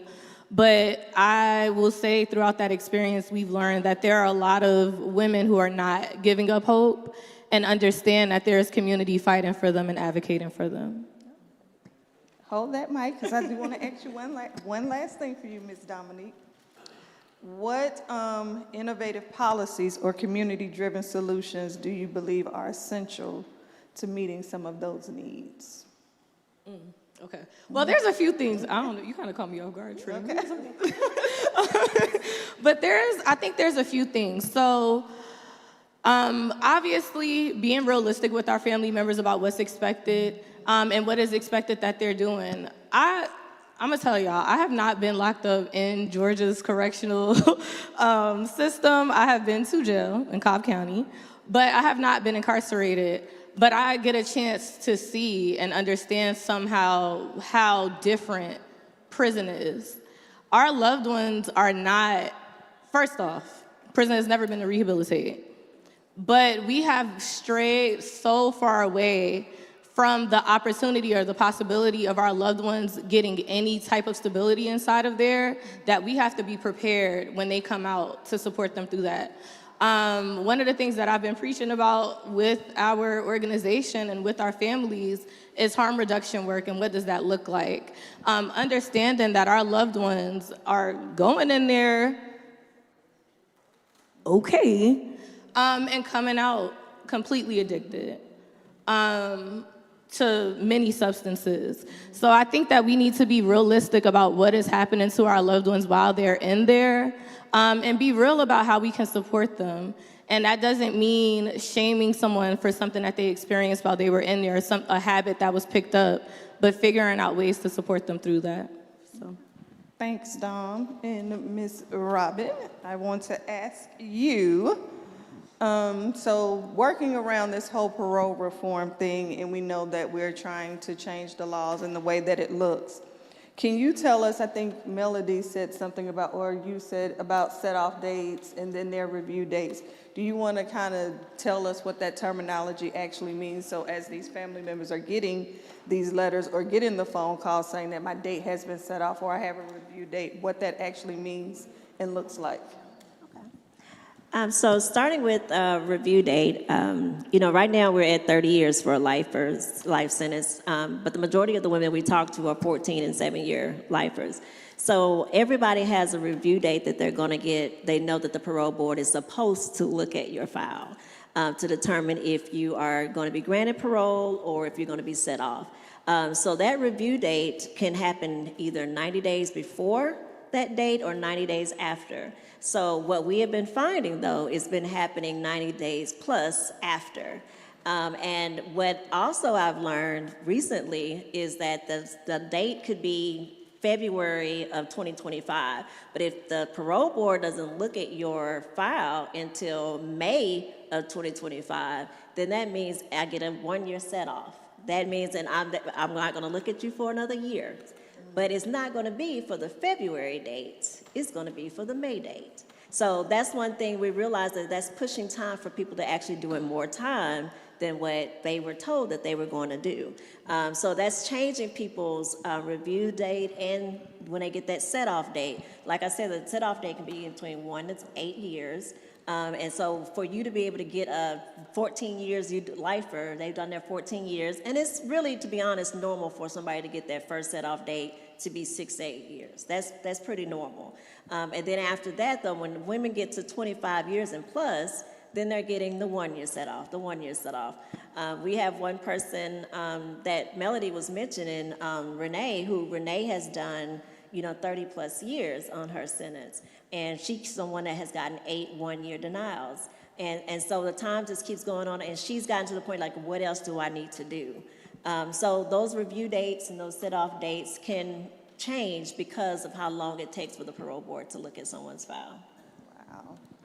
Well, thank you for sharing that, and I guess I will just ask everybody, each of you, if you want to wrap up with one call to action that the audience can do. Oh, we'll do the call to action, then questions. So if you have a call to action for the people. My call is to, when you have someone that is actually locked up or incarcerated, just to make sure, like Dominic said, is support them and understanding what they're going through. A lot of women have told us that family members don't really understand what they're going through, and that's the reason why they do come to us, because we all have experience with incarceration, and we'll give us the family's information. We connect with the families to try to get them to understand, because I get it, my parents didn't understand. I was the first one that was incarcerated in my family. So we don't think it's an act of you just don't care, it's just you don't know. You don't, if you haven't experienced, it's hard to even imagine. My own dad still says to me, like, I couldn't have done it, and I was like, you have no choice. You have to do it. But you just don't understand. So my thing is just to be more open and understanding about someone who's going through what they're going through, so they can have a much better transition inside and as well as when they come home. Thank you. Mel? My call to action is I challenge people and family members. Prison is not like what you see on TV. I've had a lot of people think, oh, they have a hearing in front of 5 people. This is what's going on. It's not. And since we left in 2020, it's gotten worse. So Women on the Rise has a quarterly webinar that will be showing you the parole process, what's going on, how you do this and how you do that. So just make sure, check online, check our website, and you'll be able to educate yourself more and follow us.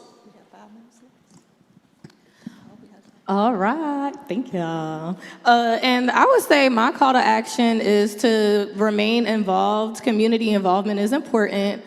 There was a bill that is possibly being introduced, SB 25, and it was introduced by a legislator that we had a conversation with. Thankfully, we were able to catch the bill before it was completely introduced and noticed that there were some things that were inaccurate about the process. But I say that to say, our legislators don't know everything. I'm not even gonna drag them, but they don't know everything. And they need our expertise. Our families are going through this. We're the ones that are going through this. To propose accurate legislation, period, point blank. So I would just say stay active, stay in contact with Women on the Rise, but also pay attention to what your legislators are putting out. It's a title. They don't know it all. Thank you. Real quick, Dominique, can you explain what SB 25 is? Sure. It's a Senate bill that was introduced similarly to what we talked about, but to find ways that we can get more transparency from the parole board. So one of the things that we wanted to suggest was allowing people who are coming up for parole to be able to submit videos. Like Robin mentioned earlier, we are one of the few states where you don't get to see the parole board at all. 3 of them make a decision, the other 2 decisions don't matter, and it's as simple as that. You are literally a packet. And we know in terms of what it means to provide at least dignity in the process. People want to be able to share their story and show how they've changed. So that's the gist of SB 25. If y'all have more questions, y'all could give me after. I'm a little shady towards it. But.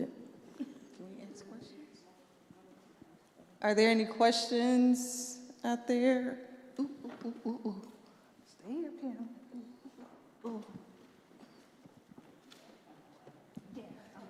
Hi. So I have a question. I'm Tiffany Kirk, Executive Director of Common Good Atlanta. We do higher education in 5 correctional facilities and 3 transitional centers. But the question that I have is around, I know that ever since COVID, there's been a very there's been a reduction in correctional officers inside of the facilities, and I know statewide we're short about 7,000 correctional officers. Do you know if this plays a part in, have you seen a difference, I guess, in parole hearings in those that are paroled, any expedition of moving people through parole because of that shortage, because it is harder to manage larger populations with the lower proportion of correctional officers? Have there been any changes since, say, 2020? Just curious. The short answer to that is definitely not. We did think at one point, especially during COVID, that they would release people more because, one, it was COVID, and we know we are very short on officers. But what we've learned, well, Pooh and I, Melody and I have learned is when we were inside is they use women inside to run the prison. They call it institutional need. And I will put a disclaimer on this. You will never find anything about institutional need if you look it up, if you research, because it is a term that is used inside the prison. We know about it because if you are very good at cleaning floors, cooking meals, doing hair, then you administrative work. I did a lot of things that I wasn't supposed to be doing, you know. And so if you're good at those things, you become an institutional need. You run in the prison. So they are short on officers, like for count. I shouldn't have been doing anything to count the women in prison, but I was, because they were short on officers doing counts. So they don't think, well, we need to release people because we're short on officers. They just go and get the talents of women and they do the work for free to run the prison. I want to piggyback on that real quick. And just to piggyback, another like future call to action, because there has been a shortage, right? But now all these federal employees are being laid off and $600 million just got thrown into the system to hire more people. So I would love for us as community to continue to pay attention to how things may or may not change throughout this process. And yeah, y'all institutional needs weren't getting paid. They about to pay some other people and for them to still not do their jobs. Wow. Thank you. Here's another question. Hi, I'm Anna Ivy, and I have a son that's incarcerated in a Georgia state prison. I heard several of you ask the question, what are they looking for as far as the parole board? What are they looking for? Have you been able to have those conversations with parole board members, and do you have answers to that question? Well, I have personally talked to Crystal Moon, and her thing is, well, we don't want to hear nothing about no lawyers. We don't want to talk about that. That's how she sounds, I'm sorry. But she's over clemency, but yeah, she's the one who does it. No, I'm saying her title. That's her title. Yeah, she's over clemency, a little short lady. And that's what she says. Y'all, they be getting all them lawyers and stuff now. They don't need to do all that. But she's still not saying, what can I turn into a hearing examiner? What can I put into this packet? You know, oh, give me a call. Yeah, give me a call. It's one of those brush off things. And then knowing that they only meet twice a month. Now, they're getting paid full-time benefits, but they only meet twice a month. And also, I'm on parole. So they meet twice a month to also choose and make a decision on your loved one's life, but also if I can go out of town because I'm on parole. They have a lot of other things that they're going in there for that one day to meet on. And they're not meeting on it how we're in this assembly. I sent the email, you checked it, 2 people look at it, they say no, the other 2 are gonna say no also. And they don't care. And so they're taking this short time, 2 days a month, to choose your loved one's life, to see what they're gonna put your loved one's life in their hands for those 2 times a month. So yeah. They don't care. Amber. Well, thank you, Women on the Rise, Executive Director Robin, Miss Melody Rosser, and Dominique Grant. Thank you. And Trendlin Browning, thank you. So y'all are having an opportunity to hear about campaigns that are being led by people who are directly impacted by the policies that they're looking to change. And we need to see more of that and to facilitate that. I'd like to invite our next panel up from New Life Second Chance Outreach. Why am I reading the paper? Because I know my people, but y'all know, don't hold it against me. But I'd like to invite you up, please. Is it just you? Oh, okay. Come on on, Shaniqua. You want it?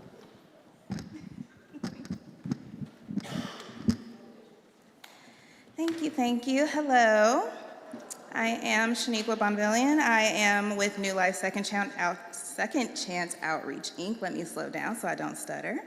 I am the vice chair on the board. We have been around since 2012.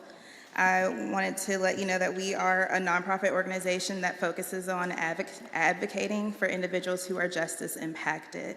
So whether that looks like providing resources, helping families with groceries, anything like that. So we do provide those resources to families and individuals.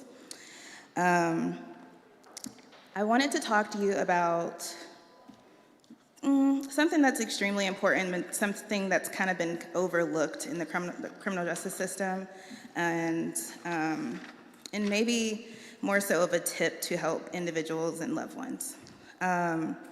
So I want to talk about how you can advocate for an incarcerated loved one in regards to health and safety while they are incarcerated. Give me a minute, y'all. So with your QR code for the event, there is a packet that we have under our New Life Second Chance, I guess tab in a sense. And it basically talks about how when you advocate for your loved ones while they're incarcerated, there's a certain way to do it. So we have a packet that basically kind of gives you tips, resources on how to talk to your Department of Corrections, and ensure that your loved one is treated with care and respect and as a human. Whether that looks like helping them get their medical services they need. Some people don't get their medications that they need. So we have a great packet that assists with that. And that also can include, unfortunately, placing someone who needs to be in, solitary confinement, if they have some kind of concern. Because I'm going to be very brief about this, sorry, y'all. So some of the tips that we have offered when it comes to talking to the Department of Corrections would be always be respectful, because we do want to, I don't want to say kiss behinds, but we're going to have to be really nice to them when we come to our loved ones. We are trying to help people, our families, friends, whatever they might be, who have been or are being sexually assaulted, who are part of the LGBTQ community, people with mental health concerns, physical illnesses. That can include someone who needs like HIV medication or anything like that, physical disabilities or limitations, even our pregnant women. So they need all the help, So this is a great way to start advocating for your family or loved one, The second tip I have is to be specific with what you want to state. So what is that real concern? What is the issue you're trying to convey? Kind of be detailed, but also be brief. Talking too long probably will not get the best response, but be very detailed in what you would like to see change. And be persistent about it. Continue to advocate. Don't give up, because they need the support, like Women on the Rise was saying. They need the support, they need the love, they need the help. And then know your limitations by understanding that you may not be able to resolve every issue, but you can also advocate to make a positive impact. So keep trying, never give up, and simply just look out for your loved one. That's kind of all I had, but I wanted to make sure that if y'all do have any questions or need any resources or feedback, I am here at the front if you would like to connect at some point. And please look out for us on our New Life Second Chance Outreach page. Thank you.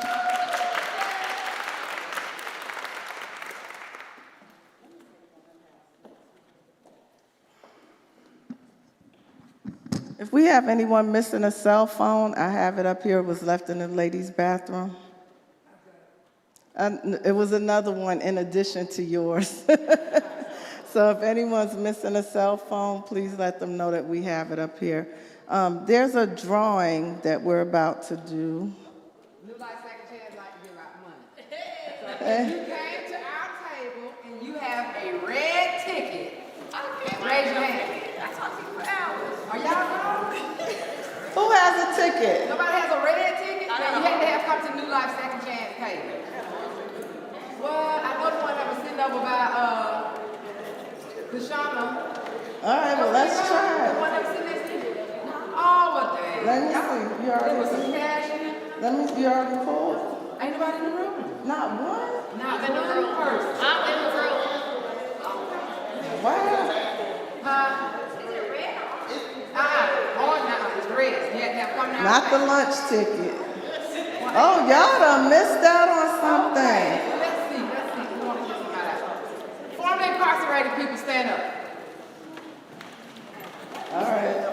Okay, so now we can. Okay. Who came the furthest? Formerly incarcerated. You ever did your time? We ain't talking about your 1 hour dummy. It was a day. A day. Okay, well stand up then. Okay.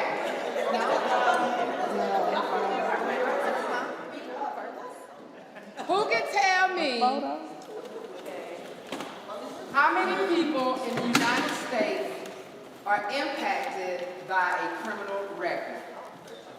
Was that too hard?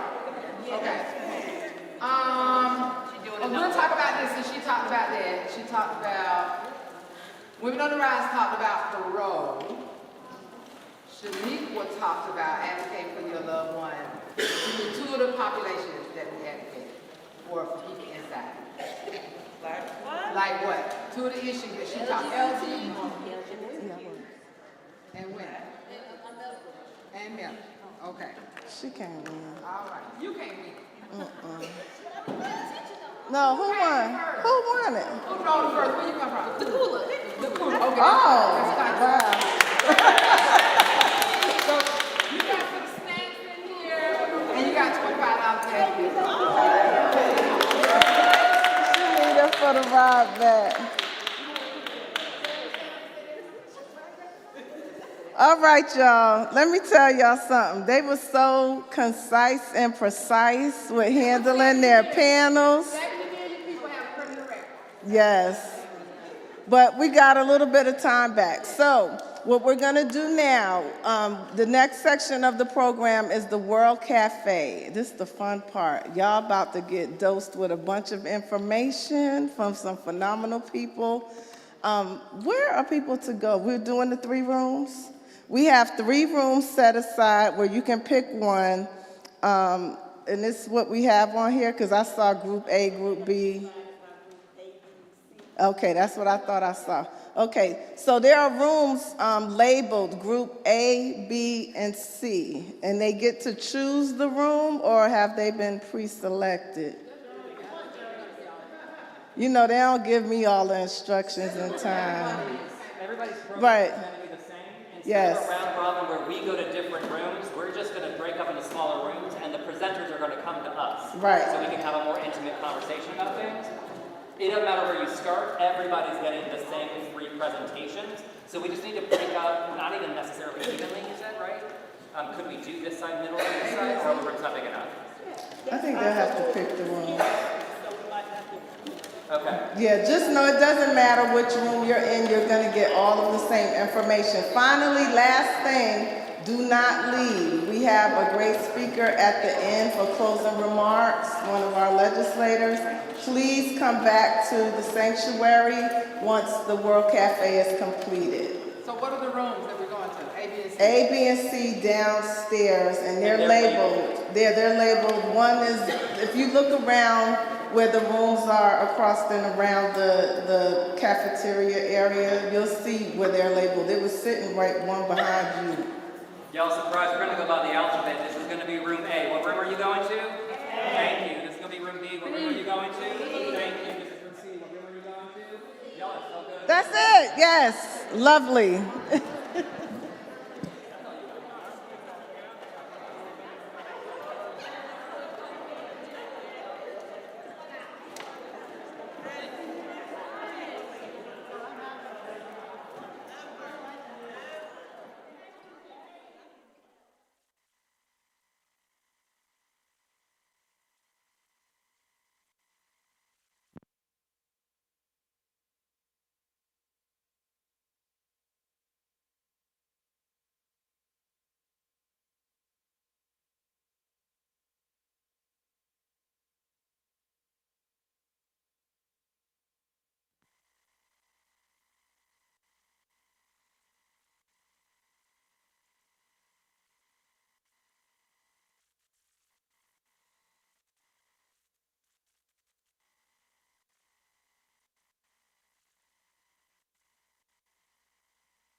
Good afternoon. Good afternoon. Thank you for hanging with us the rest of the day. We are down to the wire. You are the champions.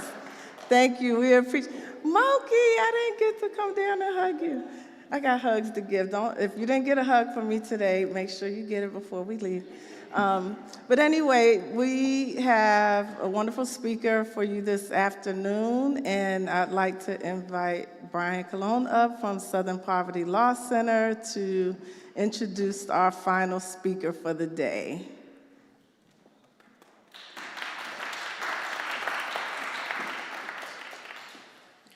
Thank you, I appreciate it. Thank you all for being here, definitely sticking out with us.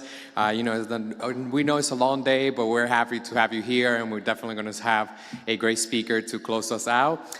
Today we gather not just as individuals, but as a community united by a shared vision, a vision of justice, equity, and humanity. This is not just about policy or statistics, it's about people. It's about second chances. It's about dismantling systems that have perpetuated inequality and rebuilding them with fairness, compassion, and accountability. And this individual that I have the privilege to introduce today has been a champion of justice reform before and currently as the Minority Caucus Chairwoman under the Gold Dome. Chairwoman Tanya Miller is an accomplished former prosecutor and civil lawyer. She is a former lawyer for the Department of Justice and former Fulton County Assistant District Attorney. Tanya has an extensive background in advocacy, investigations, criminal law, criminal justice reform, constitutional rights, community relations, and crisis management. So you already see, it's an amazing person. As a former Fulton County prosecutor, she spent 8 years on the front lines of public safety as a prosecutor in the Crimes Against Women and Children's Unit and Homicide Unit, fighting to get justice for victims of unspeakable tragedy.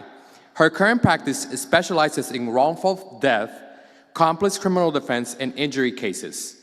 Tanya's expertise in constitutional law and public safety has led to multiple appearances on national television networks and podcasts as a commentator on criminal justice and civil rights cases. She holds a JD from Case Western Reserve University, where she was inducted into the School of Law's Hall of Fame in 2021. Representative Miller doesn't just speak about change, she ignites it. She has shown us that progress is possible even if in the face of seemingly impossible odds. With that, it is my honor to introduce a true champion of justice, a voice for the voiceless, and a force for change. Please join me in welcoming House Minority Chairwoman Tanya Miller.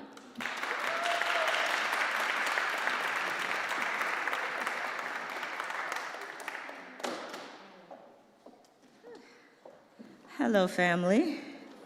Thank you guys for hanging out here well into the afternoon on this beautiful day. I am so happy to hear that you gathered to discuss an issue that is near and dear to my heart, and that is criminal justice reform, citizen reentry, and of course, civil rights.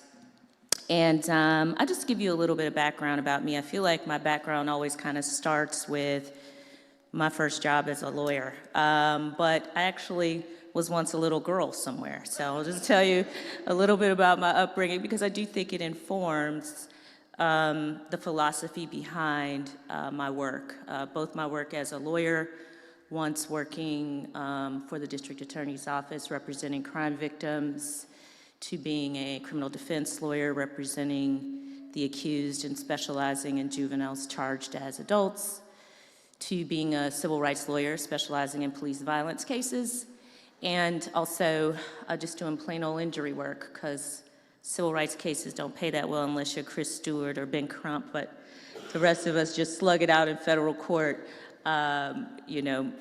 oftentimes succumbing to the good old motion to dismiss or the motion for summary judgment. The lawyers will get that joke. So I am not a native of Atlanta. I like to say that Atlanta adopted me. I am a native of Cleveland, Ohio, which is where I grew up, the Rust Belt. Yeah, somebody back there from Cleveland. The place where, yes, OH, the place where the sun does not shine, maybe about 2 to 3 months out of the year, and the rest of the time, we're struggling with clouds. But I was raised by a single mother. My mother had me relatively young. She worked, the job that I remember, well, two things I remember mostly about my little times. So the first was her job at Ford. She had a very good job at Ford. I remember when she was working and then she got a union job at Ford. She was an assembly line worker, UAW, 113, I think, 119. I remember that. I remember when she lost that job and how our life changed as a result of that loss. We were part of the working poor. My mother worked every day. I can't even remember my mother taking time off when she was sick. She may have taken a couple days off if I was sick. But back then, you know, we were latchkey kids. We could walk home with a key around our neck. I remember doing that from the time I was in first grade, 6 years old. And so I grew up poor, essentially. And I watched my mother struggle. I watched her go to work every day and still struggle for the basic necessities, but she did it with such dignity and pride, and championed the notion of hard work, like many folks from the South. My mom's from rural Alabama originally. We would suffer lights being off and me doing homework by candlelight. We would suffer the gas being off in the wintertime, and back then you'd have the space heaters and everybody be trying to stay warm around the space heater. But it was not, because I had so much love for my mother, I didn't feel disadvantaged, but I knew that we were economically disadvantaged. And along that road in Cleveland, my mother stressed education, always. If the lights were off, I was doing my homework by candlelight or with a flashlight. And so it was because of her tenacity, her stressing of education, and also just watching her struggle. I yearned as a young person for an advocate for my mother, right? You see your mom, kids always know more than you think they do, sooner than you think they do. And they know when their mom is struggling or their dad is in trouble or their dad needs help or their mom needs help. They may not be able to articulate it, but they know it's happening. And of course, I knew that my mother struggled, like most working poor people do, to have access to things, to systems, to advocacy, to someone who would fight for her and be a voice for her. We struggled through evictions. We struggled through repossessions. We struggled through unfair treatment at work. All of these things are a part of what made me into the person that I am. And so when I eventually graduated from high school, went to college, had a baby young, so that's another story for another day, but in a lot of ways became my mother, struggling with a young one through law school. My daughter was 6 months old when I started law school.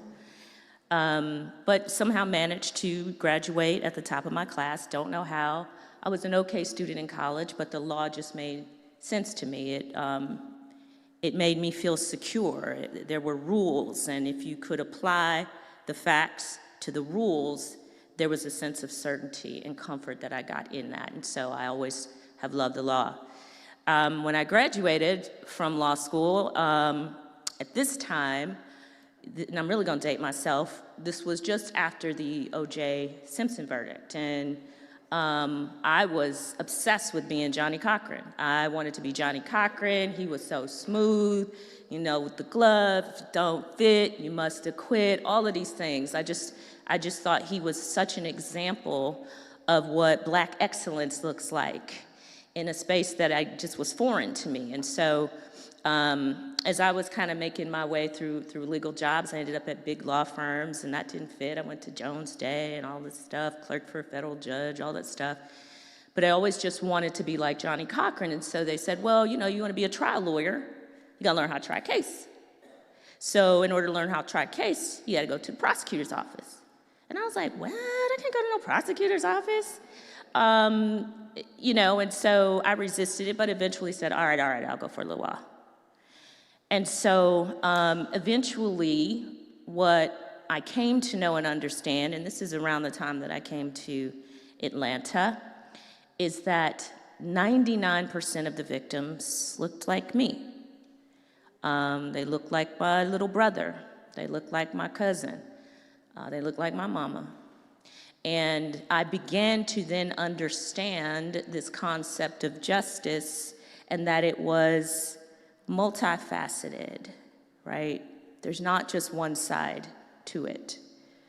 And so after serving as a prosecutor in crimes against women and children, seeing some of the most horrible cases you can imagine, to homicides, I came out in private practice. And so I began to represent people who look like me, who look like my brother, who look like my mother. I've represented women who were charged with murder because they defended themselves, right, from their attackers. And I learned that, justice is nuanced. Again, there are all these shades to it. But ultimately, one thing that became crystal clear to me when I was on the other side, representing accused people, is that the system is really designed against you. Okay?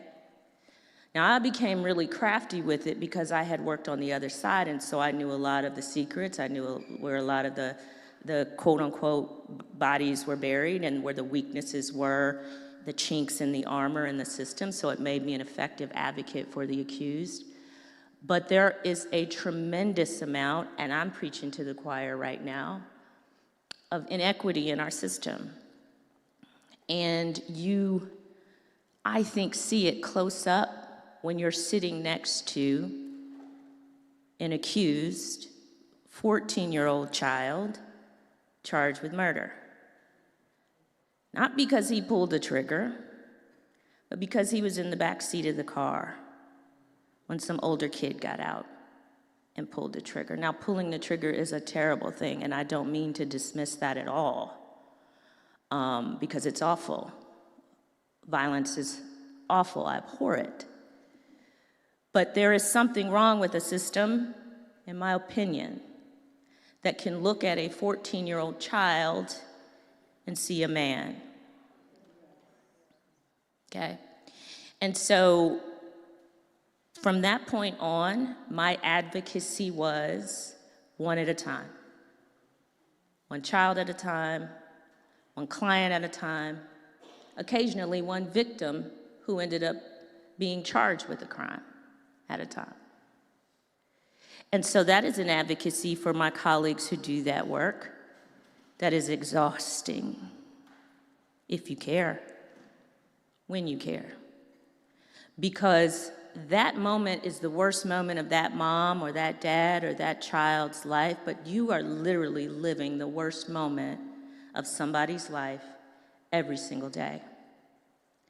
It is a tremendous sacrifice for the lawyers who do it. I came to understand that when I crossed to the other side. And so for that, I want to thank Devin and Tiffany and all the lawyers out here who expend themselves in this worthy cause tirelessly. And to let you know, hug a public defender, okay? Because they are the ones who stand in the gap, who get the worst rap, and who work the hardest. And I would say, as a prosecutor, I lost one case, and it was against a public defender, one of the best trial lawyers I ever went up against. She was very, very good, still is, and my friend. So I eventually decided that it had gotten to be more than my poor heart could take. I had a client who ended up getting convicted. He was 15, he was about 17 at the time he got convicted. And he went into Jackson. He was processed through Jackson. Terrible crime, for sure. And he didn't last 3 weeks before his body was being taken out of there because he was killed in prison. And I decided, I think somewhere around that moment, although the change didn't happen immediately, that I needed to represent not just the citizens one person at a time, but all the citizens in the space of policy, and to be a voice and an advocate for a fairer justice system, one that balances the need to, of course, keep us safe, but also to rehabilitate and reenter citizens, that treats people not as the defendant, but as somebody's son, somebody's father, somebody's daughter. Why is that important? I'll tell you why it's important. Because you cannot tell me that you care about public safety if you don't care about rehabilitation and reentry. Because if you care about public safety, then you have to know that if you are not intentional about keeping people out of prison when you can and you should, and then when those times happen, that someone must go, that time in prison has to make them better, not worse. Has to make them want to be a citizen more, not get further lost in isolation and hopelessness. They have to have a trade. They have to learn. They have to be treated humanely. They cannot be kept in a cage. And so it has been my mission to both make the case for why we send so many people to prison. It's insane to me, guys. Can we stop this madness? And then when and if we have to, let us use that opportunity to rehabilitate. Now, I know I'm preaching to the choir here, but I'm just going to speak for a second. I think we all know that the United States incarcerates more of its citizens per capita than maybe one or two other countries in the world, something like that. All of them, Tiffany? All of them. We number one? I thought like Iran or something was more than us. Okay, number one, right? Number one. I personally find that to be so outrageous. In addition to that, when you look at who we incarcerate, it is no accident that even if you just talk about here in Georgia, Black folks make up a third of the population. We're more than half, is it 60% of the prison population, 50, 60, something like that? It's not an accident. It's not a coincidence, as we used to say in the prosecutor's office. That's evidence. That is evidence that there is something within our system that is disproportionately doing what the system was originally built to do still. So, here's my answer. My answer was to run to be a state representative. Part of my platform was criminal justice reform. I am a strong believer in it. I believe it goes hand in hand with just about every other important institution in our society: education, healthcare, housing, workforce development. All of those things are interrelated. When you are a member of the minority party in the Georgia House of Representatives, I'm sure y'all know this is an excruciatingly painful experience. And I'm not being facetious. It is. It is awful. It is awful to see the callousness with which certain members of the majority party treat fellow Georgians and their own citizens. So I have moved to a different front line. And it is my great pleasure to advocate for policies that will reverse this cycle of mass incarceration and to reverse the cycle of mass disenfranchisement among the formerly incarcerated. There are approximately, oh, thank you. I'm preaching to the choir, right? I got to go back over to Thunderdome in a few minutes, so just give me the love while I'm here so I can just feel it. Thank you. Give me a virtual hug. I'm just kidding. I know y'all love me. I love y'all too. But that there are approximately, just under 500,000 formerly incarcerated citizens who are eligible to vote, but are not registered and not voting, mostly because they don't know that they're eligible to vote. And I want you to think about this. We lost Georgia, I'm not gonna get too political here, but we lost Georgia by about 115,000 votes and elected what has to be one of the worst human beings of all time to the presidency, in my humble opinion. Lord, forgive me. Wow, I'm in the house of the Lord.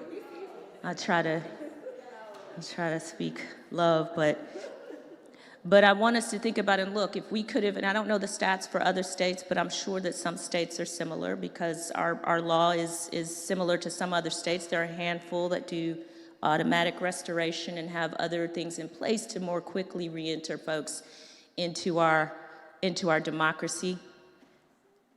But there has got to be a way, and this is where I'm talking to you guys, the activists, the folks who are in the streets, who have your ears and your hearts to the ground.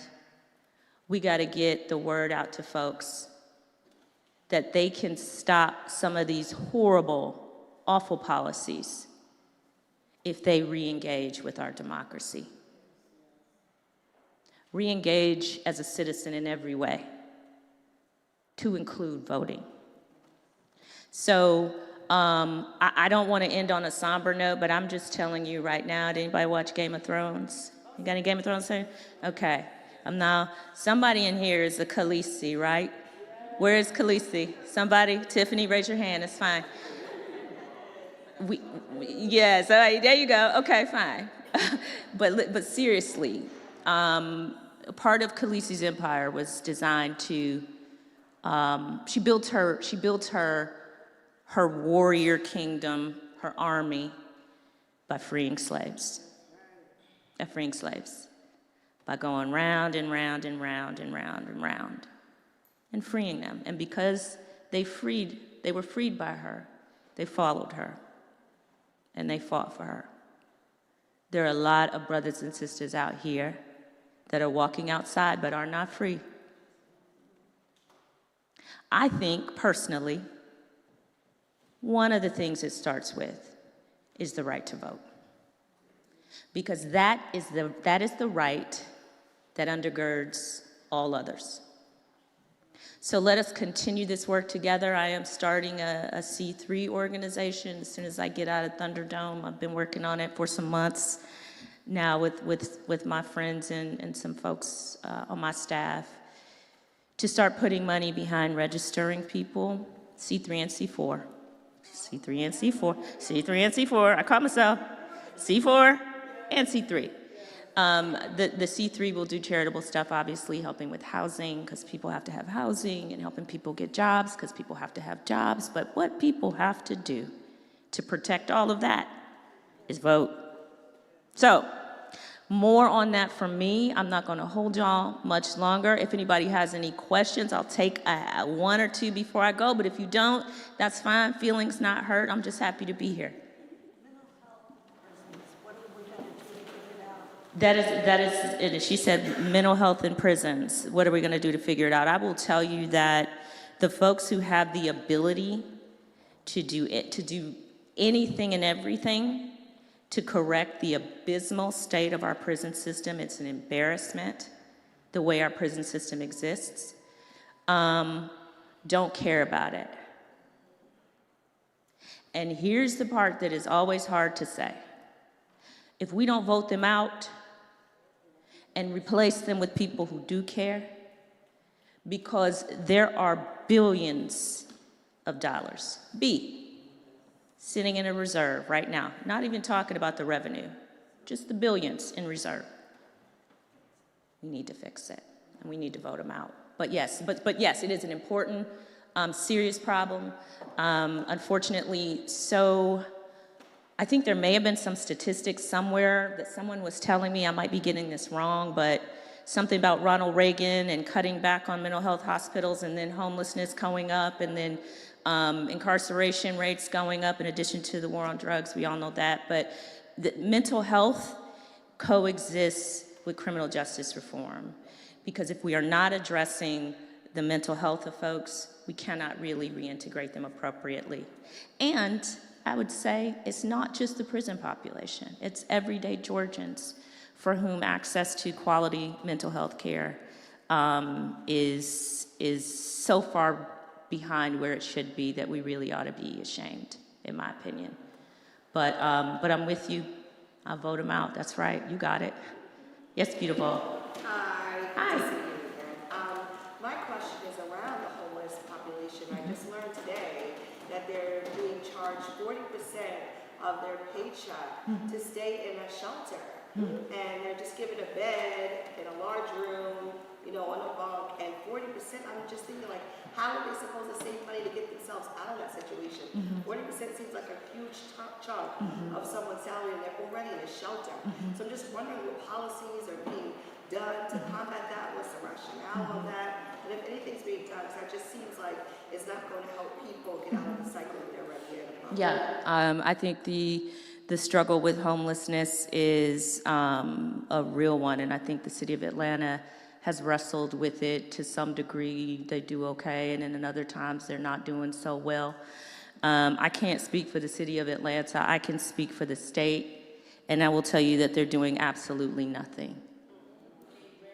I will tell you that there is a bill right now matriculating that will make it easier for private citizens to sue cities who fail to appropriately address homelessness. And when my colleagues on the other side, oftentimes when they say address homelessness, they don't mean what you're talking about. They're exactly. So that has been the mentality down there ever since I've gotten there. There has not, in my opinion, been a good faith effort by the majority of the folks in the General Assembly to address homelessness in any meaningful way. There certainly could be funding. There certainly could be expanding Medicaid and access to mental health care. There are so many things that we could be doing to not only help the homeless population, many of whom are veterans, that we just aren't, because it's not a priority. We'll be debating an income tax cut that will go to mostly the most wealthy folks in the state, probably tomorrow or the day after. So there's just no appetite, unfortunately, for the majority party. Yes, ma'am. Just for clarification, the name of that bill, I just want to know for everyone, is it SB like 295 or something? I think it's an HB number, and I don't have my phone with me.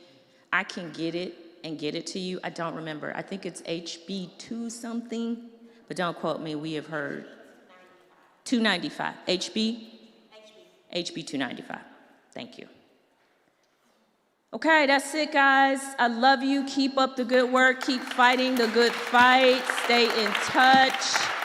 Right? We are on the right side of right, and I'm so proud of all the work that you do and your big old hearts, trying to take care of our brothers and sisters who are on their way back to becoming citizens. So I'm always an ally for that. Thank you.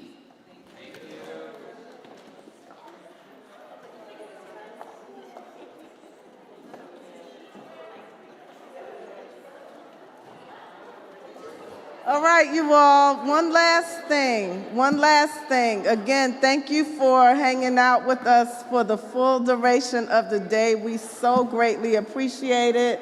I don't know what happened to the QR code. Well, since you are registered, there will be an evaluation available for you to complete. We need to hear from you if there's anything that we can do better, that we can repeat, any and all of that. We would like for you to do that. And Ann has one other comment, and I have some sheets right there for you. If you spoke to a lawmaker today, on the back of that Bill's handout is a QR code to give us feedback about how that experience was for you. It asks about what the lawmakers said with response to the bills, and then just about your experience, what we could do to improve that experience next year. So please use that. That's on the back of the handout. All right.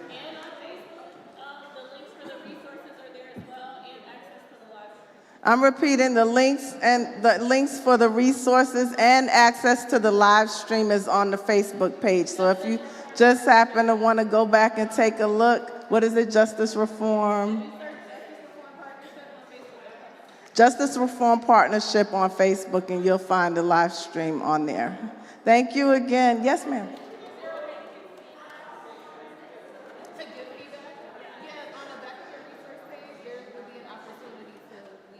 And we'll also, I think what we can also do is ask somebody to put the link on the Facebook page as well, and on the website. So you'll be able to access it there. JusticeReformPartnership.org. Everyone get home safely. Thank you.